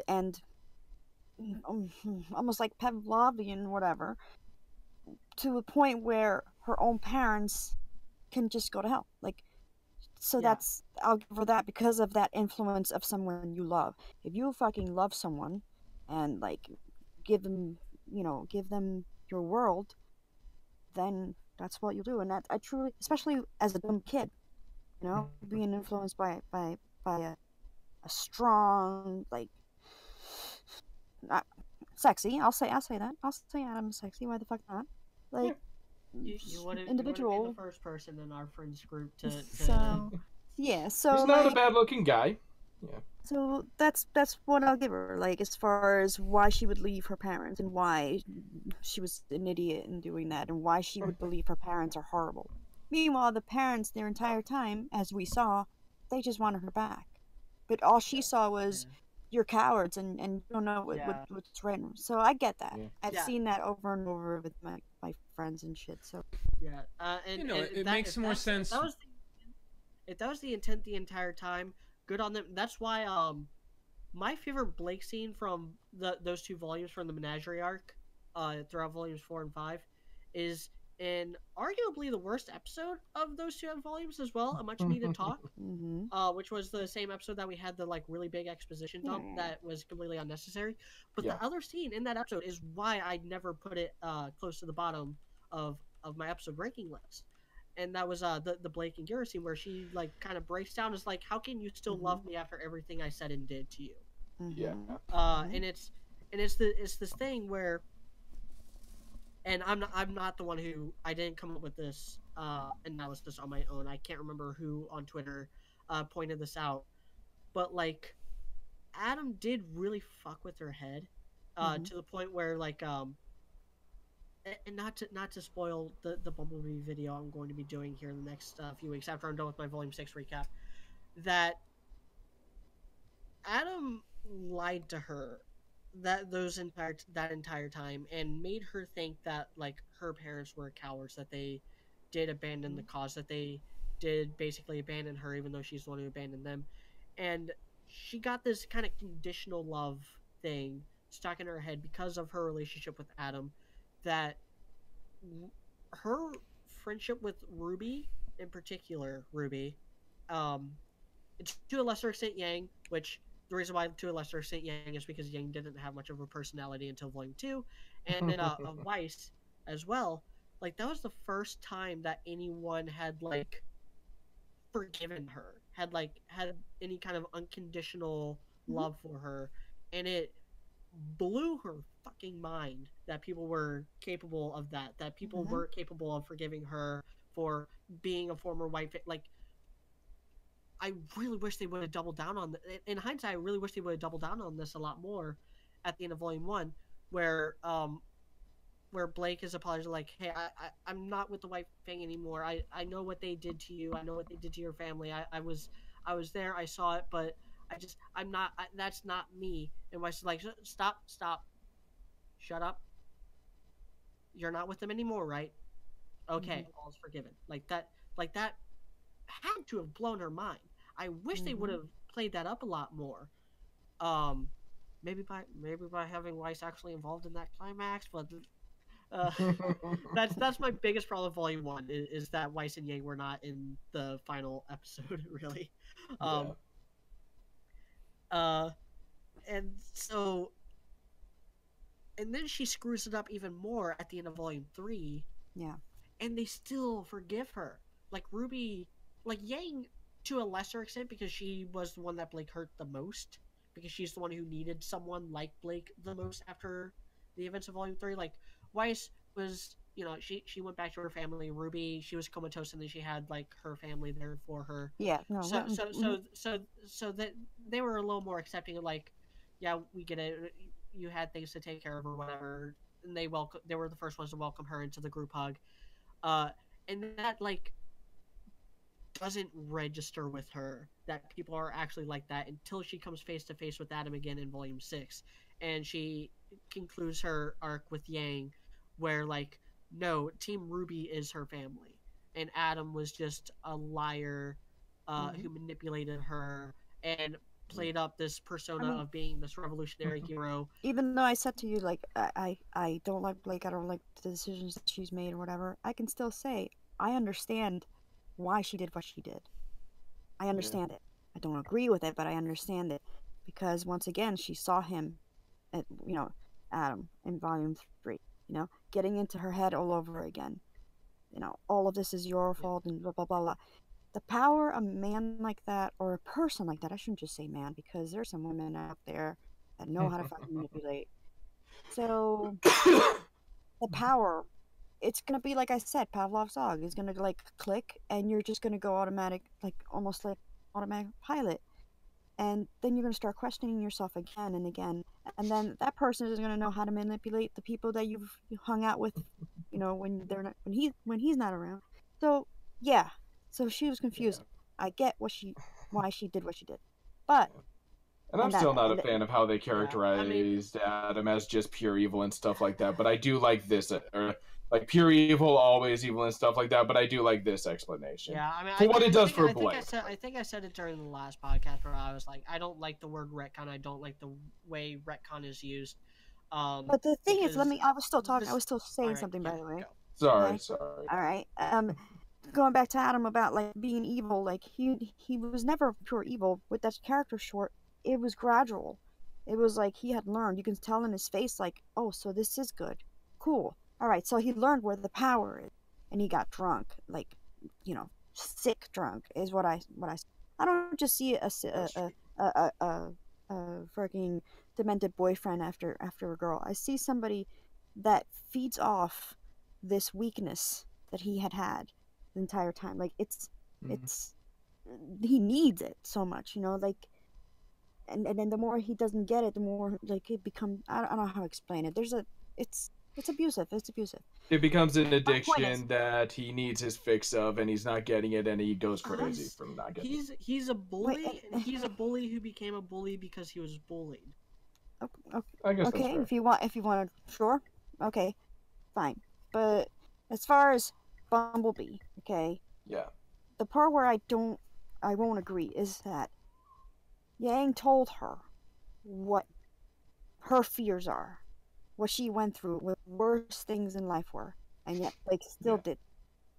Now that's still Adam getting into like that powerful that removed her from that, but you can't. Again, I don't see the romanticness right now. I see the beginning of it for sure, because right now they're working on that. Yeah. They want closure on all of it, so that's my thing on this one on set. Yeah, and a lot of people just don't address enough that Blake and Adam apparently did have a relationship. It was a very abusive one, but that was like her first love, and the first love fucks you up when it goes south. Like, yeah, I just know I can't really. I can kind of speak from experience, but more vicariously through my sister, because my sisters have had like, their first love, and then go through so much together, and then have a breakup, and then just devastate them. And so, like, I don't think enough people pay attention to like Blake crying there when Adam falls into the water after being killed by her, and I don't think enough people pay attention to like my main problems with Blake kind of boil down to how the writers tend to treat her, particularly behind the scenes stuff, like in the Volume 4 commentary, I think it was, where they're like, "Oh, Blake's the most mature member of Team RWBY." Like, no, she is not. That makes me think that you're kind of out of touch with what you're actually doing or what you're trying to accomplish, and you're like saving face or whatever. Like that makes it seem like incompetence rather than the opposite of that. Like, again, like the debate with Blake is what are they trying to do with her? Because if it's what we've been saying the last couple of minutes, then they did a decent job. Good job. If it's not that, if they really did want her to be kind of the more mature one, the more likable one, then they absolutely failed. That's why it's really important to kind of figure out who is this for? What's the audience? What are they trying to do? Who are they trying to appeal to? Like, those are very important questions to ask when analyzing any piece of art, and that's how you determine whether something is good or not. I think. There's other aspects to like praise or tearing something down, like beauty and I can't remember what the other one was, but YouTube channel Just Right. They did a fantastic video on objective criticism. I highly recommend it. What's the channel again? If you want to know, Just Right. Okay. Yeah. They do. No, it's not the same dude who does lessons from the screenplay, but yeah. If you haven't seen it's been floating around the internet a lot lately. Because it's probably the best video I've seen on what is objective criticism? Is it possible? And how a lot of people kind of misconstrue a lot of like plot logic for character logic, and it's something I've been trying to move away from, particularly with Volume 6, where I don't just talk about the writing or the characters, because that anyone can do that. Anyone can be like, oh, anyone can pick apart plot holes. Anyone can talk about what a character does. Not everyone can talk about like what something is trying to accomplish and what they do with film language. Film is a language, people. Like shots, animation, sound design, it all matters in conveying the message and conveying these emotions. Art is an emotional thing. It's not a logical thing. Human beings don't always act logical. And I think those are very important things to understand if you want to be a critic, if you want to be a good critic. Those are things you really need to take into account in order to maintain some kind of intellectual honesty. And it's something I'm really trying to do a lot more of. Like I was talking in Volume 6 during the Brunswick Farm stuff about cinematography and how like cinematography and horror like go hand in hand, and how the Brunswick Farm stuff was kind of good, but it kind of faltered a little bit in that regard, and how it could have been a lot stronger. Like, those are all like really good, because those are criticisms that if Carrie in particular, because he's the director, were to hear and take into account, we'll have better looking volumes going forward. And I think that was a large reason why Volume 6 looks so much better, is because they did listen to criticisms that were more along those lines rather than just picking out plot holes. So do we want to talk about oh god, why am I blanking? Ships, I guess. But yeah. Yeah. What's the Yang X Rose Garden. Yang X, yeah, that's right. Yang X So Rose Garden. Freezer burn. Rose Garden is trash. Literal. I'm down to talk about Freezer burn though for a little, or real quick. I did have something to say about that actually. Yeah, because we didn't do a shipping podcast on Volume 4, and there was Freezer burn galore in Volume 4. So at least as far as like, you know, galore for RWBY levels. And you're cold, you're yes, then you're no. You totally broke up. I have We're no idea what you said. demonetized. That was not my internet. That was my voice actually cracking. No, I didn't hear what. No, we did break up a little. Oh, I think he said we're hot and you're cold. Yes or no? I said we're demonetized. Oh, I thought we were like. I mean, you guys were demonetized as soon as. Oh, we've been demonetized. Yeah. I mean, we've never been monetized. Depending on it really depends on how close of a look YouTube takes at my channel. But yeah. In my very first shipping podcast, I decided to do like a minute section on Freezer burn, and I wish I didn't because they did so much more in Volume 5 that I could have talked about that I wasn't really able to adequately address because of the nature of that Valentine's Day special. Yeah. I really just think they look cute together, and I like that because they're good people. They're good people. They don't have the same kind of like emotional or historical baggage that Blake does, but they do have. Oh wait, just to be clear, we are talking about Rose Garden. No, we're talking about Freezer burn. We're talking about Freezer okay, burn. sorry. Yeah, Weiss and Yang. Because they're two people who kind of always wanted to be good people and always did want to like help, but maybe didn't, in Weiss's case, maybe didn't really know how to do that or how to act until she met RWBY. And I also like one of my favorite things about RWBY and about Paragon characters in particular in general is the effect that they have on other characters. And I love how both Weiss and Yang have RWBY as kind of an inciting incident for all their character arcs.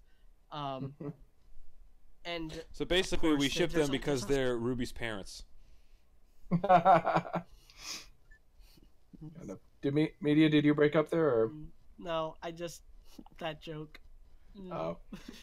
Yeah, I feel like, I don't know, I feel like I kind of, part of what I like about, because at this point, I think I still actually, like, I like Bumblebee a lot more than I did, like, after this volume, but I think I still actually kind of prefer Freezer burn, because, yes, Yang and Blake have that whole opposites attract thing going on, which I understand, but at the same time, I feel like they're almost a little too much like opposites, and I feel like Yang and Weiss have the right kind of different but similar going on. Like a really good example that I think about is they're both in charge of setting up the dance and stuff like that, and it's one of those things where they both have different ideas of what a party should look like, but at the same time, they also both know how to throw a party. You know, and they're able to make those compromises with each other during that whole thing. And I also like, you kind of talked about how, you know, Blake totally ditched Yang at this really bad place in her life, knowing full well that she has abandonment issues. And you get that really good, like, Weiss, on the other hand, you know, is not the kind of person who would, seems to be the kind of person who never does that, and she kind of does the right thing, actually, when Yang's in that really dark place in Volume 5, like, this is one of the few good scenes we have in Volume 5, where Weiss sees what's going on with Yang, and is there for her, kind of steps in to do what Yang did for Blake, and shares her own pain with her.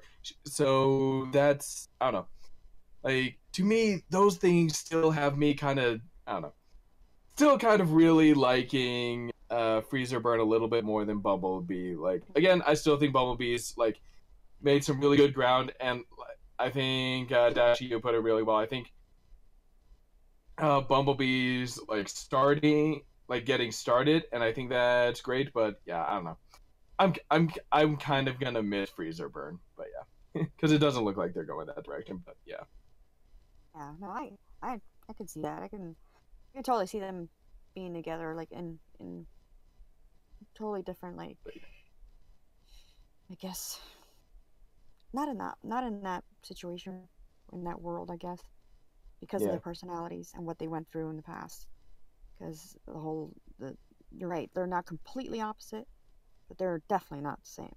Like, I get Yeah. that. Like, it's And more like, they're different and similar enough in a way that I feel like they can complete each other. But yeah. it's more like a closer seesaw rather than Yang and Blake being like a long ass seesaw. You know?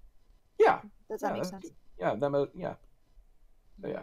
I don't know. That's my take on Freezer Burn right now. So it's funny that like I can talk endlessly about why I love Renora, and I can now talk more about why I do like Lancaster and why I like Bumblebee and why I even kind of like Black Sun. But I can't exactly describe why I like Freezer Burn. I just do, and I know it's not just because of how they look together, because I don't actually even think they look good together personally.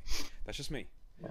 But I think a part is just their personalities have a really nice bit of, I don't know. They just have that really good way of just mixing that really, like, they have chemistry. They have nice chemistry. That is, it's not even just because all their scenes together weren't even indescribable chemistry. But yeah, I think they're that's a major factor.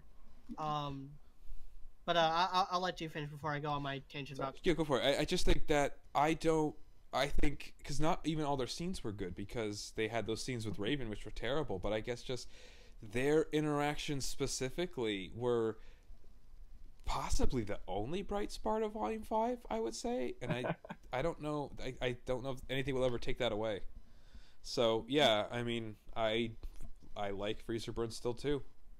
Yeah, a lot of it's a voice acting thing.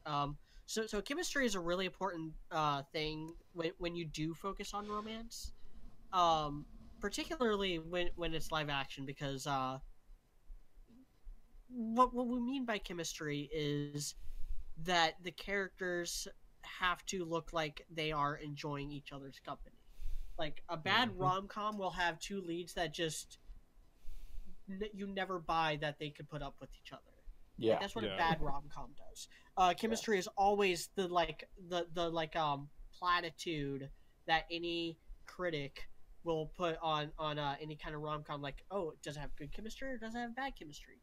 And a lot of these dynamics in RWBY have good chemistry. Yeah. And it's something I praise Carrie Shawcross in particular on, because and I put a lot of praise on him. I need to state that, like, yes, I realize he's not the only writer. Miles and even Gray contribute to the writing as well, but Carrie is also the director, so he's in charge of a lot of the other stuff, like animation, and he's overseeing all the other aspects of the production.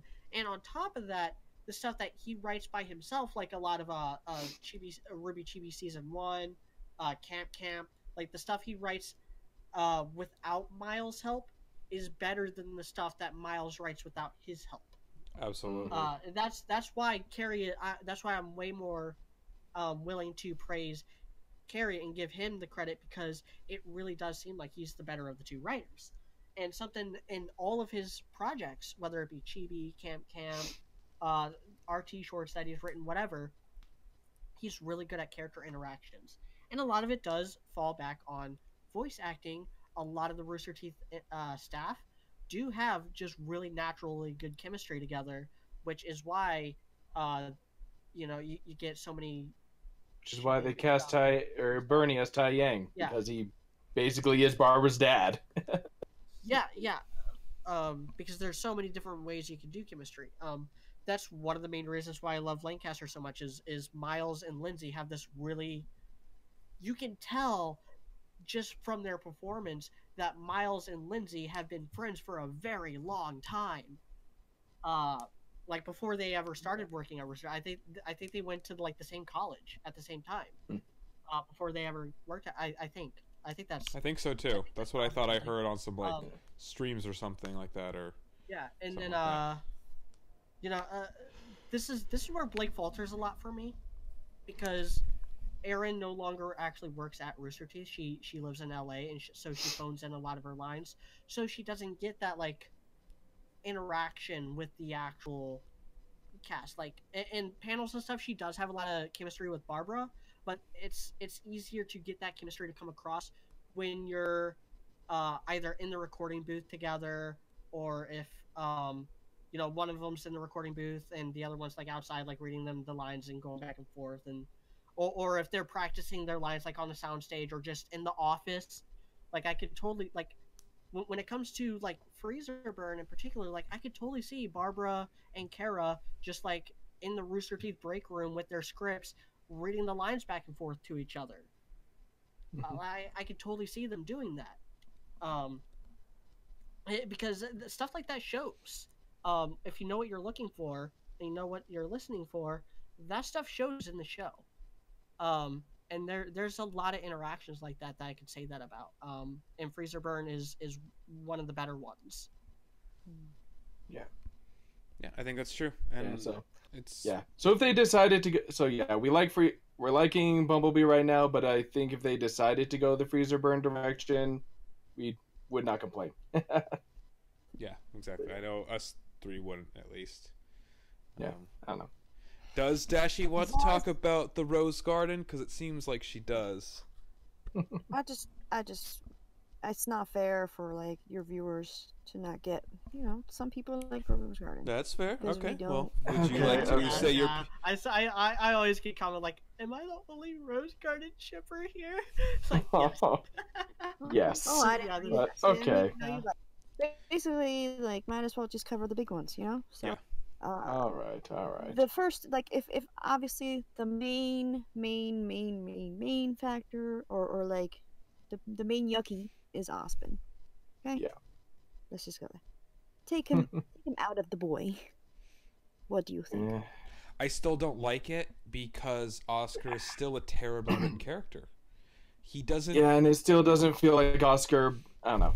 The reason this is what we've kind of been saying for. Okay, go ahead. People will say, because I'm just kind of relating it to some other stuff. So, I've heard people complain before about why main characters always end up with other main characters, and the reason why that happens, at least the way I would describe it, is because you have to actually give a shit about both characters for you to care about the relationship, right? Yeah.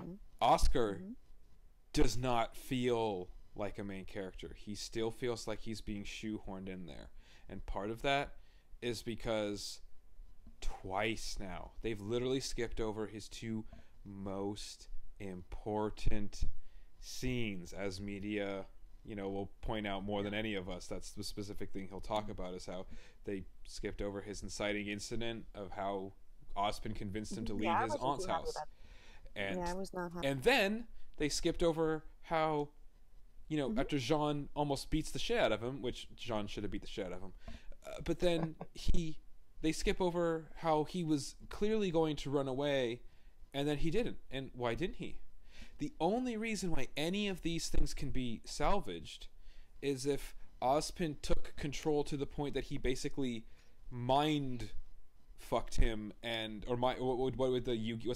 mind crushed him, and just like hypnotized him into forgetting about those doubts, and he just made him do it. It's the only. It's why when that episode first came out, I theorized that Ozpin had taken complete control, and that it was actually Ozpin and Oscar was gone, because it just didn't make sense for them to have skipped over that again. But they didn't. Which would be brilliant writing, actually, if that's what they did. That would be brilliant. I would completely forgive them, and I would bask in the cleverness of that, because I don't expect that of them, and that would be amazing, and it would make sense, and that would be forgivable, honestly.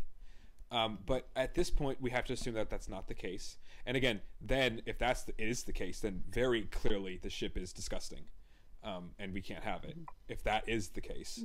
And you'd literally just be, that's messed up if you argue otherwise. But if we're assuming that he is in control, then, and you just take Oz out of it completely, then he's lost both of those scenes, and why should we give a shit about him? There's no reason to care about him. The only reason why we should care about him is because the writers keep trying to tell us that we should care about him, but they've never done anything to make us care about him. So why does this little piece of shit, who every time he opens his mouth he says stupid shit, except for the one time where he warned them about Ozpin. That's the one time he opened his mouth and didn't say something inane. Because and the reason why, and the thing is, like, his voice actor is fantastic. He does not deserve this shittily written character, because the way he switches back and forth, I know it's takes, but even so, the way he switches back and forth between the Oscar voice and then the Oscar/Ozpin voice and all of that is amazing. He's a fantastic voice actor, but that doesn't mean that the character is well written. Every time he opens his mouth, the writers are always trying to make him feel like he's important or like we should care about him. And when that's all you're doing is trying to make it feel like we're supposed to care about him, it just makes him all the more hateable. So RWBY, as a main character who has earned so much more, she does not deserve such a piece of shit character. Nobody on this cast deserves to be with a character that's that shitty.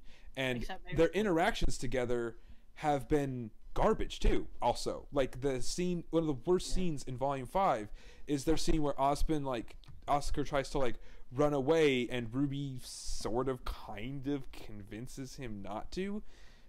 Oscar just looks like a little piece of bitchy shit in that scene. How is that a scene that brings them close together and makes it seem like they are romantically good for each other at all? He's just a coward and she's a leader, and that scene was trash. So all their scenes together are terrible.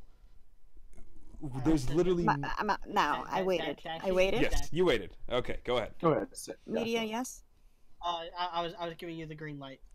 Okay, thank you. Now I'm gonna completely turn it around. Not, just gonna give you my point of view here. Bottom line is, you have this child, okay? So as far as the ship itself, I think the first thing I think of, if Ozpin was not there, would be puppy love, admiration, infatuation towards RWBY. And I can see that. Idolization sometimes. And I can see that. I let you talk. Now, I'm not gonna call characters, a piece of shit or anything, because that just wasn't my interpretation. I don't see what the writers are quote unquote trying to make me feel, trying to see. No. I look at stuff, I feel stuff. That's it. I don't think about who's trying to make me do what. So, when I see them, I see a child, okay, who his life basically has been will be stolen from him. Okay, he no longer will exist. Okay, like I said, as far as the ship, no Ozpin, fine, puppy love, adorable. Too young for any sort of like dating. Hell no. Okay, little kid. And she's basically a cougar at this point, for him. So, putting Ozpin back, and for some miraculous way, or whatever, he would be able to, cut off Ozpin at those parts that are supposed to be lovey or blah blah blah, wherever everybody worries about. So, you got this child that his life has been turned around, and his life will be taken away from him. He doesn't know what to do. He's been shown many things in his brain. Now he thinks he's insane. He can feel the things that Ozpin feels, so it must be true. It is true. It's just what it is.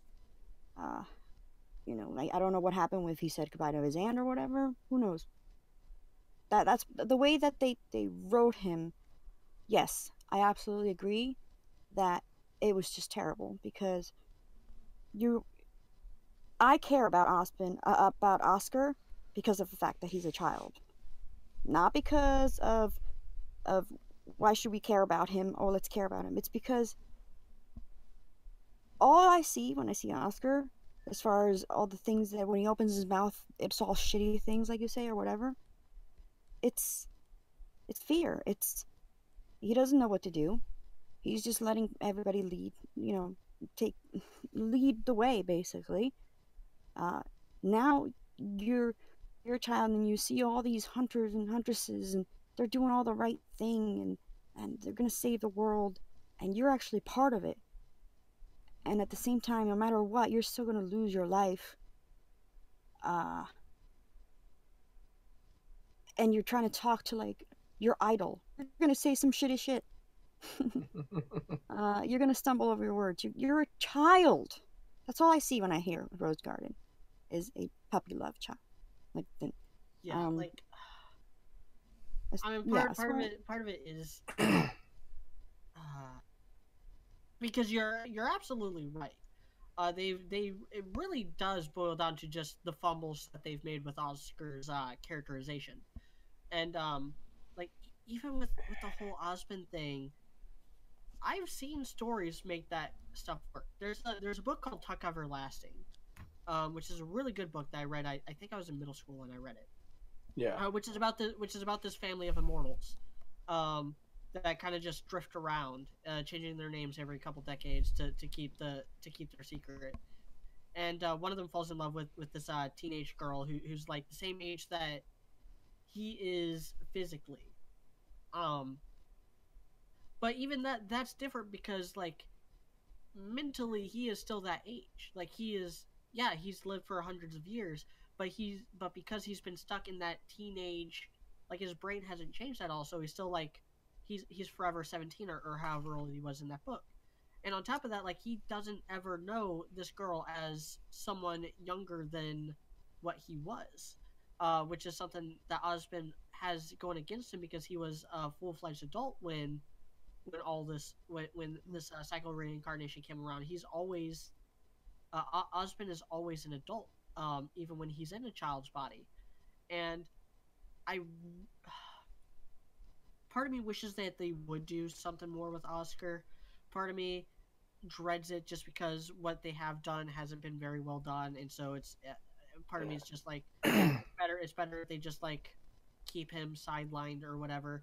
But if they really do have plans for this kid, they really do need to think things out, think things through, think about like where the story is going to end, and develop him.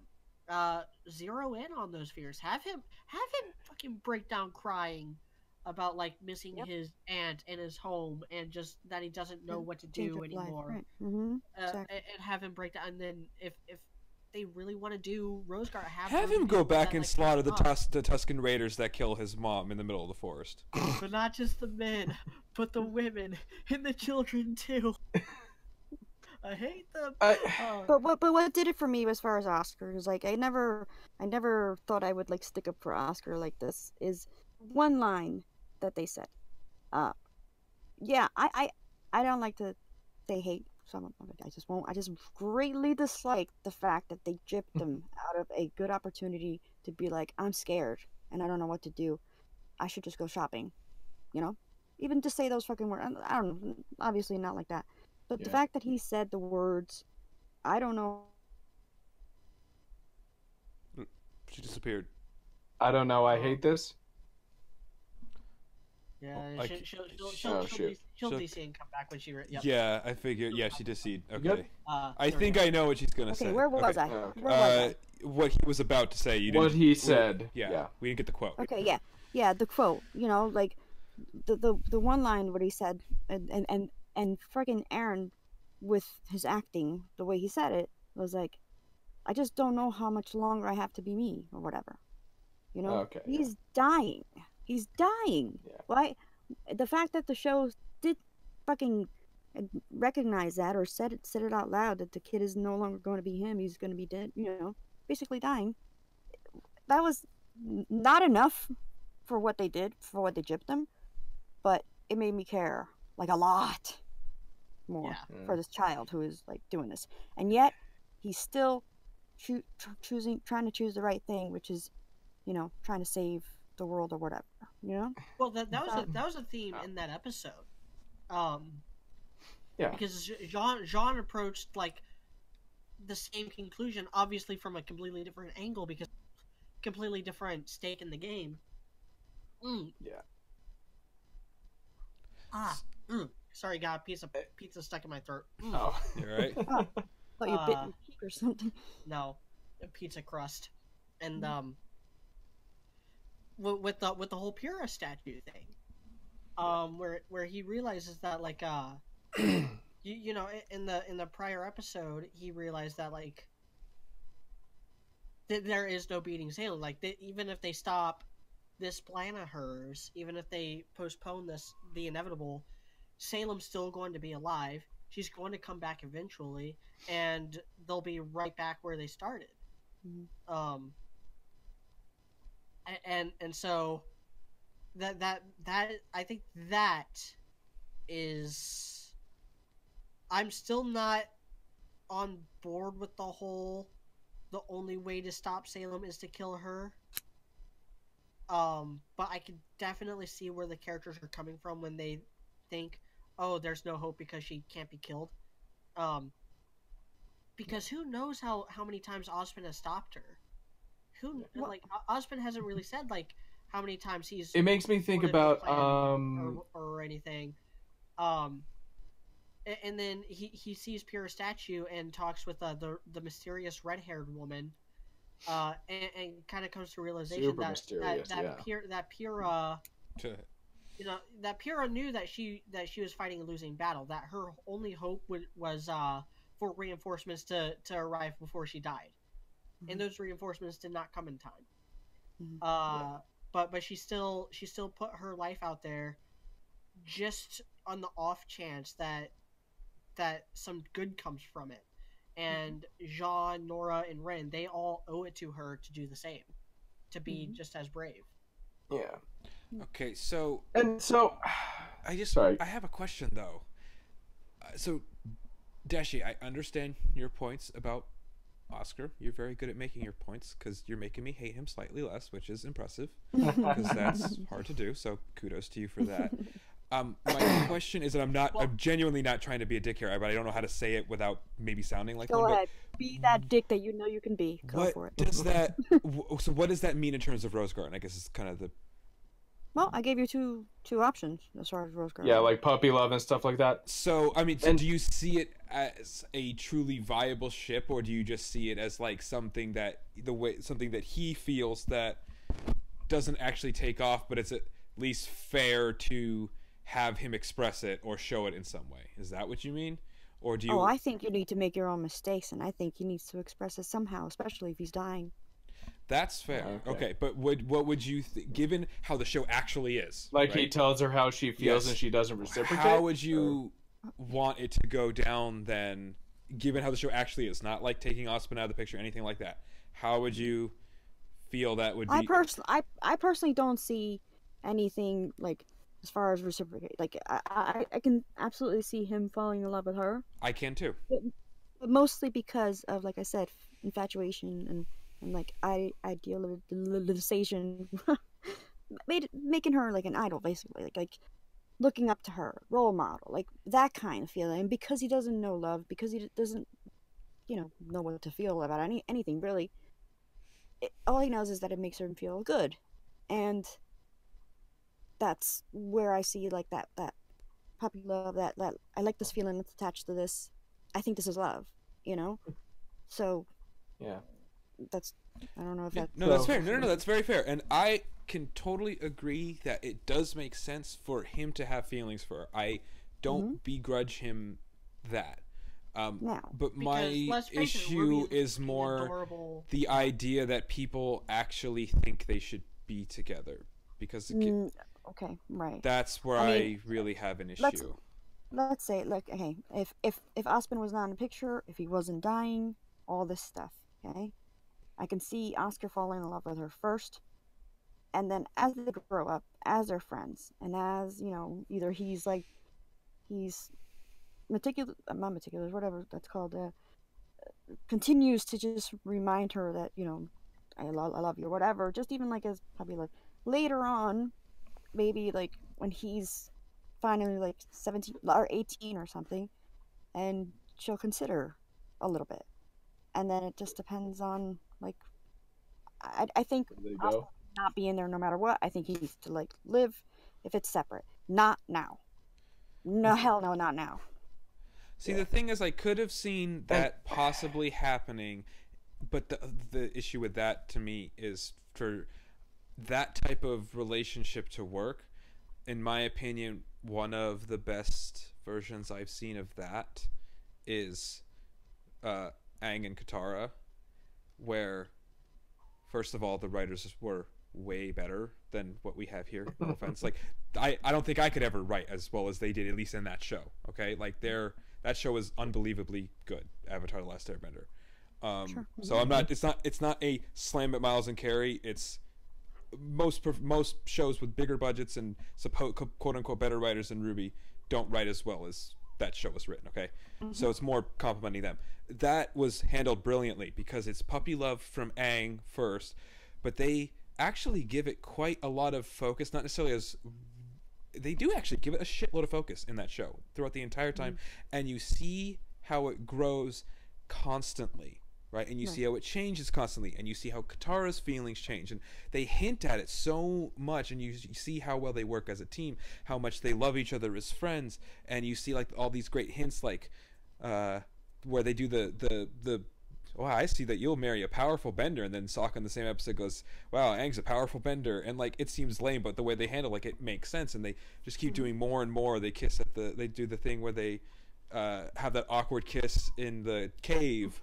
Sacred Tunnel, which is still the best song ever, by the way. And so they just keep doing it and over and over and over, and it makes sense. So satisfying by the end because it changes with both of them, from puppy love from Aang and just friendship and belief in doing the right thing, and friendship from Katara to mutual respect and loving friendship and romance for both of them by the end, right? And no offense to RWBY, I just don't think they could ever pull that off so well. And that kind of relation, it's not just because like I'm going to hold everything up to the candle of Avatar. It's that I personally feel like that kind of relationship is hard to justify unless you do that much work. You have to give all of those changes, and especially with the way RWBY's been handling relationships lately, I don't see them ever being able to handle that in that way. And again, and that just goes back to like, now's not the time for this. Now's not the time for this Renora. Now's not the time for this so-and-so. They have to deal with what the show is about. It is not about like it's not about the Avatar where all the information and character building is going to be about the main character. Oscar is not the main character. RWBY is the main character, sure, but he's not the main character. And there's also the options. Like that's not going to be an option in this show. Growing old, or seeing any future really at this point, because apparently we can't. There's no beating Salem, quote unquote. So. Yeah. That's not like what the show is about. Like not that it's about Aang falling in love with Katara, fine. But there's more focus on them because they are the main characters like together. Oscar is not. He's just like a vessel for not even a main character for a mentor or whatever, or the dude or whatever. Try. Am I? Yeah, we know what you're saying. Yeah, we know what you're saying. So. It's about the options, about what the show is about. Yeah, the writers need to somehow like not for a character like that, not necessarily for the fandom or for anything, but for a character like that. Yeah, I think it needs to be told differently. Give him more of like what he's feeling, what he's all about. What he's thinking, like don't chip him out of those two really important shits. Stop chipping him out of those, yeah. And so, just my 2 bits on this is that you asked the question of like, what if, or sorry, if you had something else to say there, you can go ahead, but yeah. No, I think I'm okay. I'm good. So just I don't know, my response to the question of like, okay, well, what if Ozpin wasn't there, what if he like wasn't dying and stuff like that, then he wouldn't be there. Like, if Ozpin wasn't a factor, You're right. Oscar wouldn't be there. And like, you're right. He is a little, and I don't know. This is something that did make me kind of feel sorry for him, but at the same time, it kind of just made me a little more annoyed with it all. Is that, you have that whole thing of like, yeah, he's going through these horrible things here, and he's a kid dealing with all this horrible stuff, and he shouldn't be. Like, he really shouldn't be. Like, I don't know. I don't know how his... I don't know. But yeah, it's like, I don't know how his, I don't know, his next life is chosen, but it should not have been a 14-year-old kid. Mm-hmm. And and also just, yeah, from like a utilitarian writing perspective, this is just my biggest issue. I don't know. The biggest problem with Rose Garden is, I feel, Oscar and stuff like that. And it's just that the show I really, really, really don't think the show needs Oscar. I think you can tell I think it could have very easily been Jean or Ozpin or not Jean or Ozpin, Jean or Crow that had Ozpin placed in them. And you can tell, they could have told a much more compelling story like that. And so, I don't know, that's just my issue there, is that I just still don't see why Oscar is even there. And yeah, it is, and I do kind of feel sorry for him that, I don't know, that he is this kid caught in the middle of all this stuff that he shouldn't be. And so, I don't know. That's my take on the whole thing. I think Volume 6 kind of sold me on the premise of Oscar, and this is a Volume 6 thing, and going back to what like Dashie pointed this out a little bit ago. The whole, like, he's so new to this world. Like, I don't think that aspect, that sense of dread would have happened had Ozpin went into Jean or Crow or someone else. I do kind of like the idea that Oscar is this little kid who's just kind of like enamored with RWBY. I feel like the thing there, though, is that we already had a character like that in Volume 1. His name was Jean. Yeah, I don't think he's enamored. I don't think he's enamored. Like, well, no, not in the terms of being enamored, but this character who's, introduced to this brand new world and stuff like that he's not prepared for. That was the whole point of Jean in Volume 1. Right, but this is a life and varying death. degrees of success, but yeah. This is like a life and death. Like, you know that it's a death thing. Like, before, it's just a goofy, I love that adorable blonde guy, like, he's just goofy and blah blah blah. But this time it's like just I don't know, somebody that was just thrown in there. Like, Jean chose these things or whatever. Oscar had no choice. It's just, I see what you're saying with, like, they're very similar with that kind of, like, character. Yes, with the like you said, like, fish out of water audience surrogate. And some comedy as well. Yes, here and there, because that's what RWBY does. Sometimes it's really inappropriate, but whatever. Not inappropriate like that. Like, you know what I'm saying? It like, doesn't belong.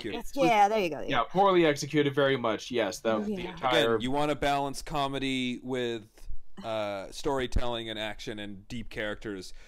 Avatar: The Last Airbender. Again, I present to you. Agreed. Avatar: The Last Airbender. Yeah. Dude, where do I sign? Because hell yeah. Yeah. So. Yeah, finish it there if you have. I think everything that can be said about Rose Garden has been said, and I'm really loving this podcast. Like, I've really, Dashie, you really made. You bring a lot of weight to this and seriousness to this. Normally we're just laughing our butts off. And well, not just that. You bring a different perspective and you present it in a good way to make us actually think and challenge us instead of just. Usually it's just us laughing our asses off and jerking each other off about how much we hate certain characters and shit. And like, oh yeah, that's a great point. That's a great point about why he sucks. You want to know why I think he sucks? And then we're like, oh man, that's also a great point about why Oscar sucks, because half the I don't know if I can explain to you how much Robert and I hate Oscar, and we both want him dead and gone out of the show. I still feel that way. Oh, I could tell. Oh yeah. Like, we just don't. Yeah. I don't think he makes the show worse, and Osman does too. It's not just Oscar; it's Osman as well. And I'm not here to change your mind either. No, of course. I appreciate the extra perspective. That's why I'm complimenting you, because you still made me care slightly more about him, even though that's still. This is one of the main reasons why I wanted to invite her on this podcast. So it was more of a compliment to you, because I'm giving you the context of how much Robert and I dislike this character, despise this character, and you're still making us think about him differently. So that's well done. Kudos to you. That's nice. Is what I'm trying to say. I mean, let's not count our chickens, because I mean your audience might totally hate me. So well, I mean, I still think they will not hate you as much as they hate Dude. Yeah, is that right? Dude is the one who gets most of the flack in the comment section. Oh, interesting. Oh, absolutely. That's It's I'm the one who usually makes the strongest arguments, so I understand that, and that's just. He's also the loudest. Yes, and I keep thinking I changed the levels, and they look even on my. Well, no, it's not. It's not your mic. It's that you dominate a conversation. Like when you start talking, everyone else just shuts up, and then you just go on these. And that's not necessarily a bad thing, but no, I love it. I'm trying to practice shutting up more too, but it's. And then here I am going, I'm talking. Stop talking. No, that's another thing. That's another thing you do well. I actually appreciate that, as you shut me up. But we have one more major ship to talk about before we Snowbird. go into like a kind of a. Lancaster. Lancaster. We've alluded to this before. My stance on Lancaster has not changed a whole lot from Volume 1. I still think they're absolutely adorable. They have the best chemistry in the show. They complement each other very well. If anything, Volume 6 really did vindicate me in many ways with their dynamic. And I'm going to say this, like, Lancaster ship, I don't want this to happen yet. Lancaster's a long game. To be a Lancaster shipper is to have patience. For everything that we've been saying about, like, in this podcast about, like, how they just need to, kind of double down, or they just need to let Renora happen, and just commit to things and stuff like that. Lancaster can totally take his time, absolutely. Yeah, like I'm totally fine with that being in-game level stuff. In Volume 6 in particular, they didn't get a whole lot of interactions throughout Volumes 5 or 6. And Volume 5, other things were happening, and in Volume 5, other things were happening. The characters just didn't interact much, and then in Volume 6, Jean was out of the show for half the volume. But when they do interact, you really see this love and respect that they have for each other, and how much they really care for each other. I made mention of this when we were talking about the finale, and when we did our Volume 6 recap, where there's a lot of stuff in the early episodes that pays off during the Argus stuff. And one of them is this moment in the very first episode where RWBY is the one who decides to split the party. She's the one who tells Jean, Nora, and Rin to protect the passengers, derail the train, and get to Argus, and they'll catch up. And Jean has this moment where he's like really hesitant, because the last time someone pushed him away to fight some kind of villain, she took an arrow to the chest and got disintegrated. Yeah. And you really see this moment where he's like, dust in the wind. Tears of Arco all right. Tears of Arco shippers intensify. But you really see this moment where she like gives him a nod and is like, we're not going to die. We will meet each other in Argus. I promise. And then when they meet up, like they get this moment alone, like everyone like, reunites and hugs each other, but then everyone kind of like moves off and it's just RWBY and Jean alone. And RWBY's like, I told you. I told you I'd keep my promise. And he's like, and he like almost has tears in his eyes. Crying, yeah. And that's when they hug, and it's just like that's what they do to each other. That's characters caring about each other. That's investment. And And then like it's not the next episode, it's the episode after that. It's the same episode with the Pure statue, where Jean is the one who comes up with the plan. And Crow starts being a negative Nancy about it, and Ruby shuts him up and is like, no, I want to hear Jean out because I got his back more than I got yours.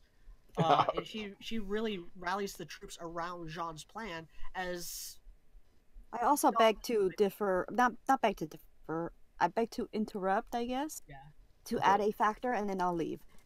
The factor is, she lost a lot of faith in her uncle, who was drunk on the steps, no longer the leader that they need.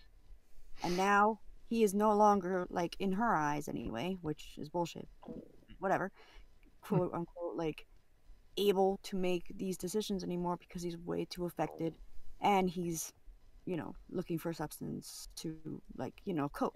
So now she's got to take care of things again.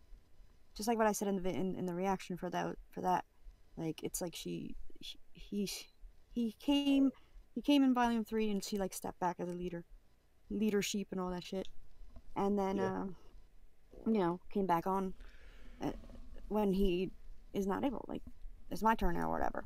And honestly, media, I think whoever would have said that, which of course is going to be Jean because of the strategist thing, but I wouldn't give a point to Lancaster in that situation. I would give more of a point of a Uncle Crow. You kind of suck right now, so no. She was just open to anyone's ideas at that moment, but I do see those other moments though. I do. But I mean that's just kind of their dynamic though, and that's like Raymond was actually pointing that out in one of the reactions. I don't remember for which episode, but like how he likes the idea of like Jean being kind of the strategist and Ruby being the one who actually like leads from the front and rallies the troops, and like it can be totally platonic, but it's still a relationship. Like a relationship doesn't necessarily that they're making out banging each other into the freaking bed sheets. Like that's still a relationship that they do very much have. Okay, well, yeah. If you're saying that, then yeah, that's. I mean, that would be with anyone. Then you know, like that's maybe just platonic. Like I don't know. I don't think. I'm not. I'm like shooting you down or anything. Like I said, I'm able to see all those Lancaster stuff. So yeah. I do have a blind spot for Lancaster. Like, is this evidence? Yeah. But I do. But it's because that's been a very consistent part of their interactions, their chemistry, their friendship, how much they really do like each other, even if it is platonic. The fact that in Volume 1, she was the one who inspired him and gave him like the pep talk about nope. The hallway saying that, like, say what you want about the Jean Bully arc. There were some really good scenes in those in that 4-week stretch, and that is one of them. Like that was very much like Ruby and Jean's dual leadership status within the wider narrative being established. What Ruby does for Jean, more than what Jean does for Ruby, because Jean didn't really affect her as much as she affected him, but certainly like what Ruby does to Jean as a person, like that was very much in all the way back in Volume 1, and it's one of the reasons why I really latched onto that ship. But yeah, I'm really looking forward to seeing just more character interactions in general in this show, because Volume 6 was a step in the right direction, but there's still more I think that they can do. Yeah. And something else that so this was just something that I thought was kind of funny about so that episode where they reach Argus and stuff like that, and everyone's going around and hugging and stuff like that. Something I thought, so this is just another thing that like the fandom does that's kind of dumb, but I actually think it's kind of funny.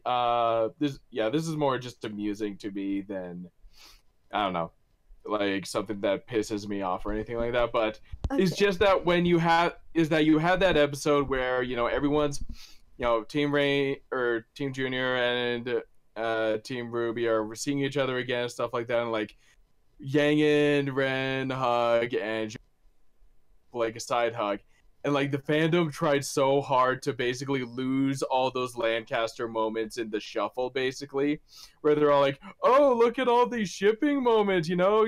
Ren hugs Yang, Jean gives Blake a side hug, Ruby and Jean kiss, and like they're trying to avoid talking about the Lancaster stuff. It's like, guys, come on, this was very like. There was some night like this was clearly about Jean and Ruby's relationship and stuff like that. And yeah, also I thought it was kind of nice how, I don't know, just something else I pointed out was like Ruby got a lot more excited to meet Jean's sister than she did to get to meet Weiss's. But yeah, I thought this had some nice little Lancaster moments, and yeah, I thought it was funny. I think in that case Ruby adapted to what she like knew of them, like. Weiss was, Winter was like this like strong, military. We must be, like she had to take her seriously and stuff like that. Yeah, maybe. And then the other way where it's like. And then with Jean's sister, she felt like she could be more. Yeah, I think. Maybe. I don't know. Yeah. You don't have to agree. You're like, like you want to disagree. Well, no, so I see what you're saying and stuff like that, but I don't know. I think, like, Ruby being who she is, I think she would have, I don't know. Well, if she'd really been as excited to meet Winter as she was to meet Saffron, she would have shown it. But yeah. I could have sworn there was something that she did with Winter when Winter wasn't looking. I actually have to side with Dashie on this one. I have to side with Dashie on this one because. Because I remember like she realized in the conversation, oh, I need to behave in a certain way around the person, but she's still kind of like, oh, your sister's here? Oh, that's interesting. Whereas with this one, she's like, oh my gosh, it's your sister.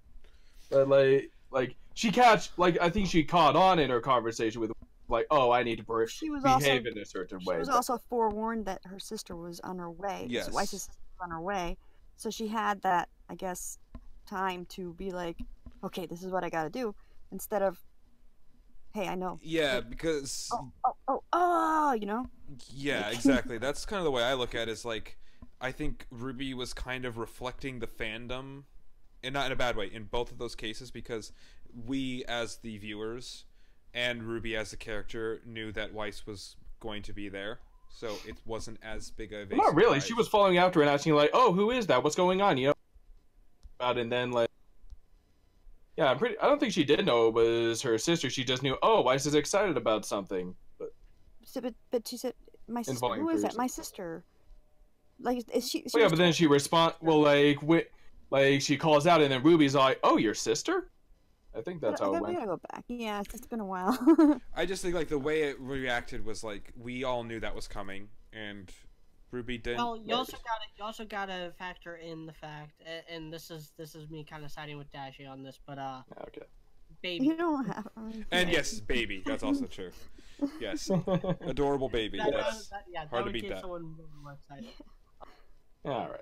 But I'm not. Again, this isn't anti-Lancaster. Like, I do personally believe that is the end game for RWBY. I, as of right now, do not see anything else that makes sense, including her staying single. Including her staying single, because let's be real.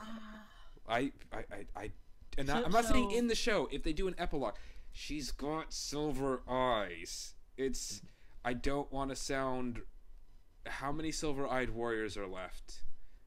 She's got to pass that on. It just, yes, exactly. So. Well, also part of what she liked about Huntsman is that they're romantic. Yes. So. Yeah. Well. I mean, yes, in the like fairy tale-ish romantic sense, but I think also that I don't know, she is kind of interested in the romance in the future. Yeah, as far as stuff like that goes, I'm fine with RWBY being Ace. I would prefer her to end up with someone though. And I actually had this funny conversation with Kat a few days ago. I think we had it in the comment section of my shipping video, where she proposed the idea that someone within the group like goes through kind of an arc where they have to kind of come to terms with their own sexuality, or something. And she offered she thought Weiss, and I was like, I honestly think RWBY would be better to like, because she's the only one who hasn't been like visibly interested in anything like that. So I think her coming face to phallus with like being attracted to someone would make for an interesting story. I think. And I don't hate White Rose, by the way, just so. Oh no, I think they have a really adorable dynamic. I've really warmed up to that ship. Through. Dashie, were you gonna say something? Guys. No, this is. I'm just sitting here with a big cheesy grin, just like I haven't talked to RWBY like this in a while, and it's pretty cool. Hopefully fun. Yeah. It's very, very fun. It was nice having your perspective, but yeah. I think we've addressed all the major stuff, unless anyone has anything else to say about Lancaster, because I've said my piece. No, I don't think so. Piece, again, it's still a long. You pretty much said everything I was gonna say, but yeah. It's still the long run ship, so. Just to kind of cool us off here, let's do some crack ships. What's y'all's favorite crack ship? Snowbird. Snowbird. Snowbird. Snowbird. Still Snowbird. It's still debatable as to whether or not that is. I know. That's partly why I like it. A crack ship, Dashie, is a ship that will never happen. A crack ship is like a RWBY X Cinder. Well, that's why I wanted to put Rose Garden here. So the most preposterous fucking that you just can't help but love. Ones that are just fun even because of the name, like Baked Alaska, for example, which is my second favorite crack ship, literally just for the name. That is, whoever thought of that is a genius, and I would like to shake your hand. That's Neo and Yang, right? Neo and Yang, Baked Alaska. It's just the best name ever. If there's one thing that is great about the RWBY shipping community or world or whatever you want to call it, the ship names are better than any other ship names. Absolutely. Just factually. And is entire team a ship name? Is that like Tai Yang X? I'm sure. X his team, or is that like Jean and all of Team RWBY or something like that? No, Jean and all of Team RWBY. Eat your heart out, Tai Yang. Just the names are for the name alone. Something out. For the name alone, my crack ship would be Smashed, which is Nora and Crow. Oh.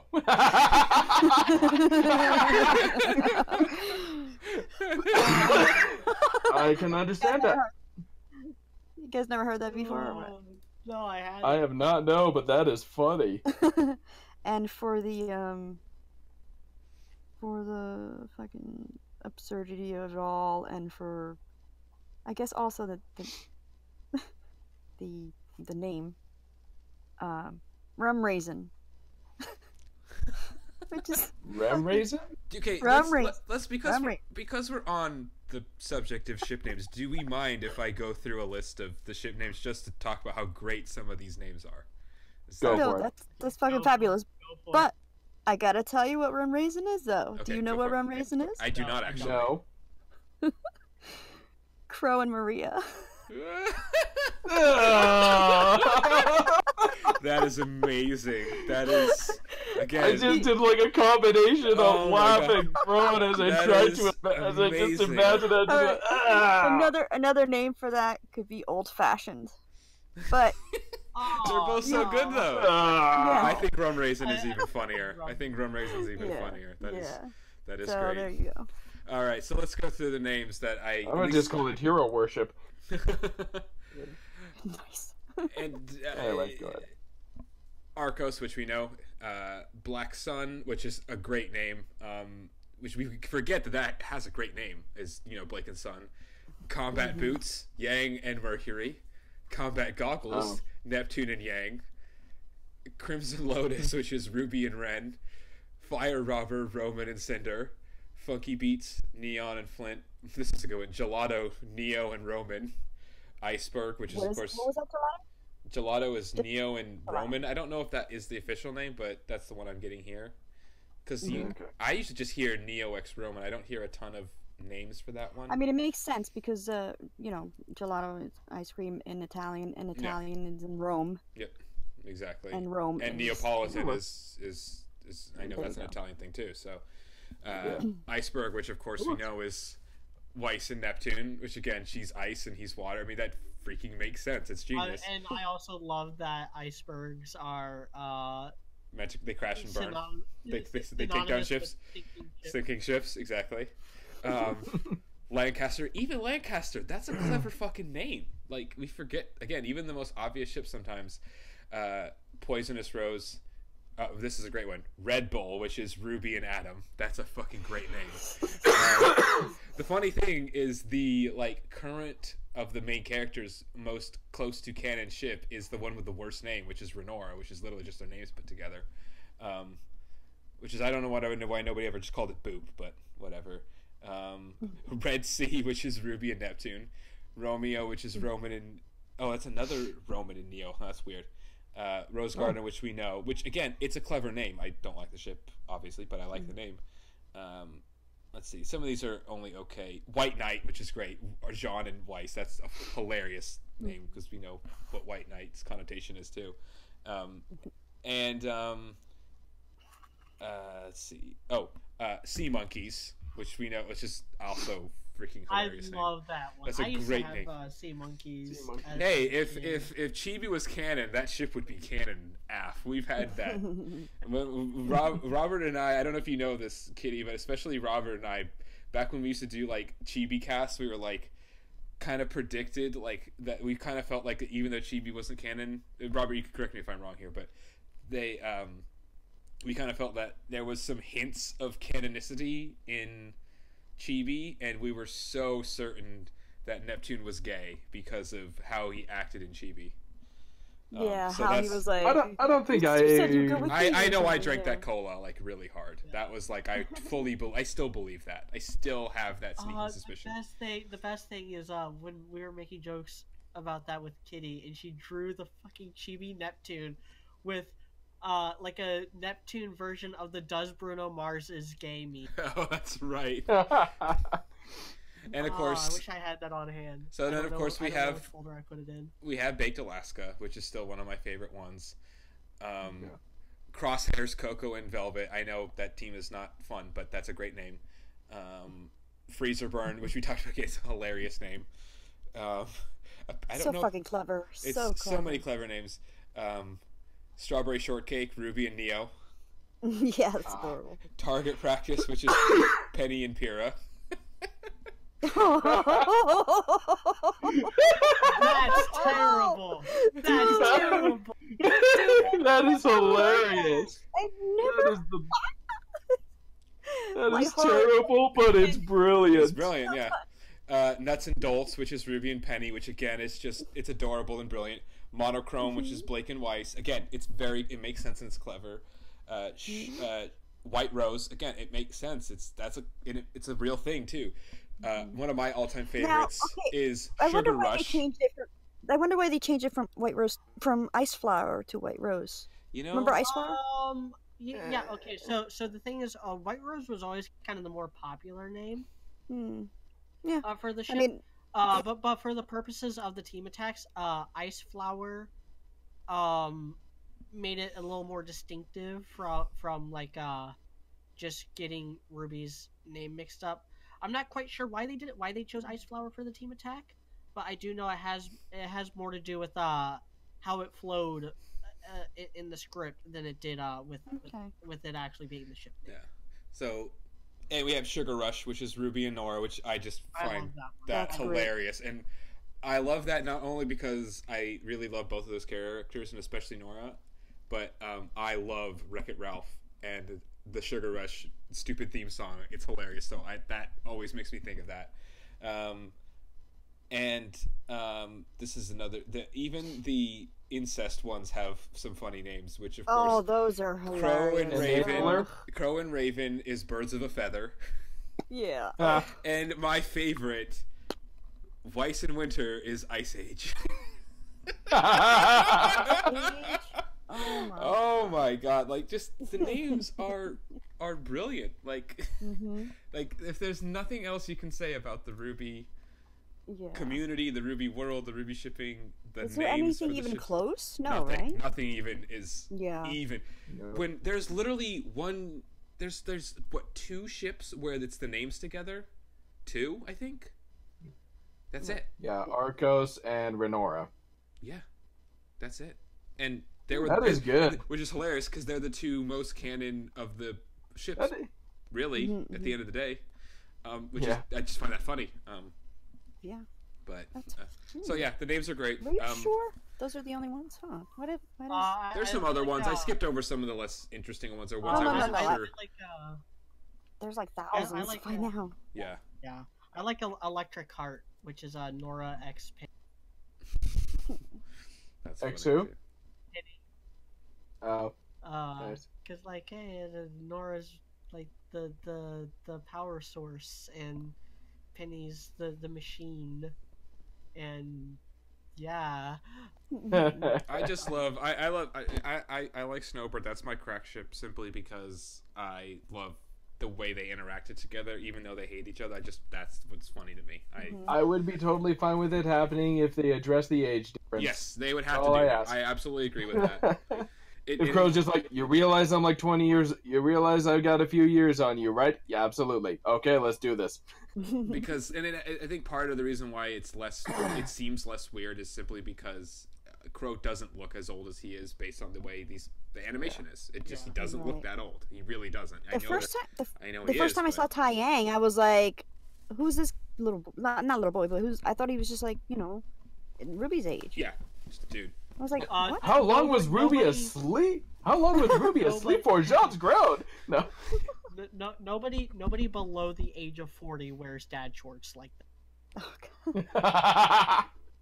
Well, if we want to talk about clothing, like I like to talk about, I just can't. Dude, I cannot deal with. I know you hate Ty's outfit. I do. I really, really do. And it's too bad because I love brown. That's like the color I wear.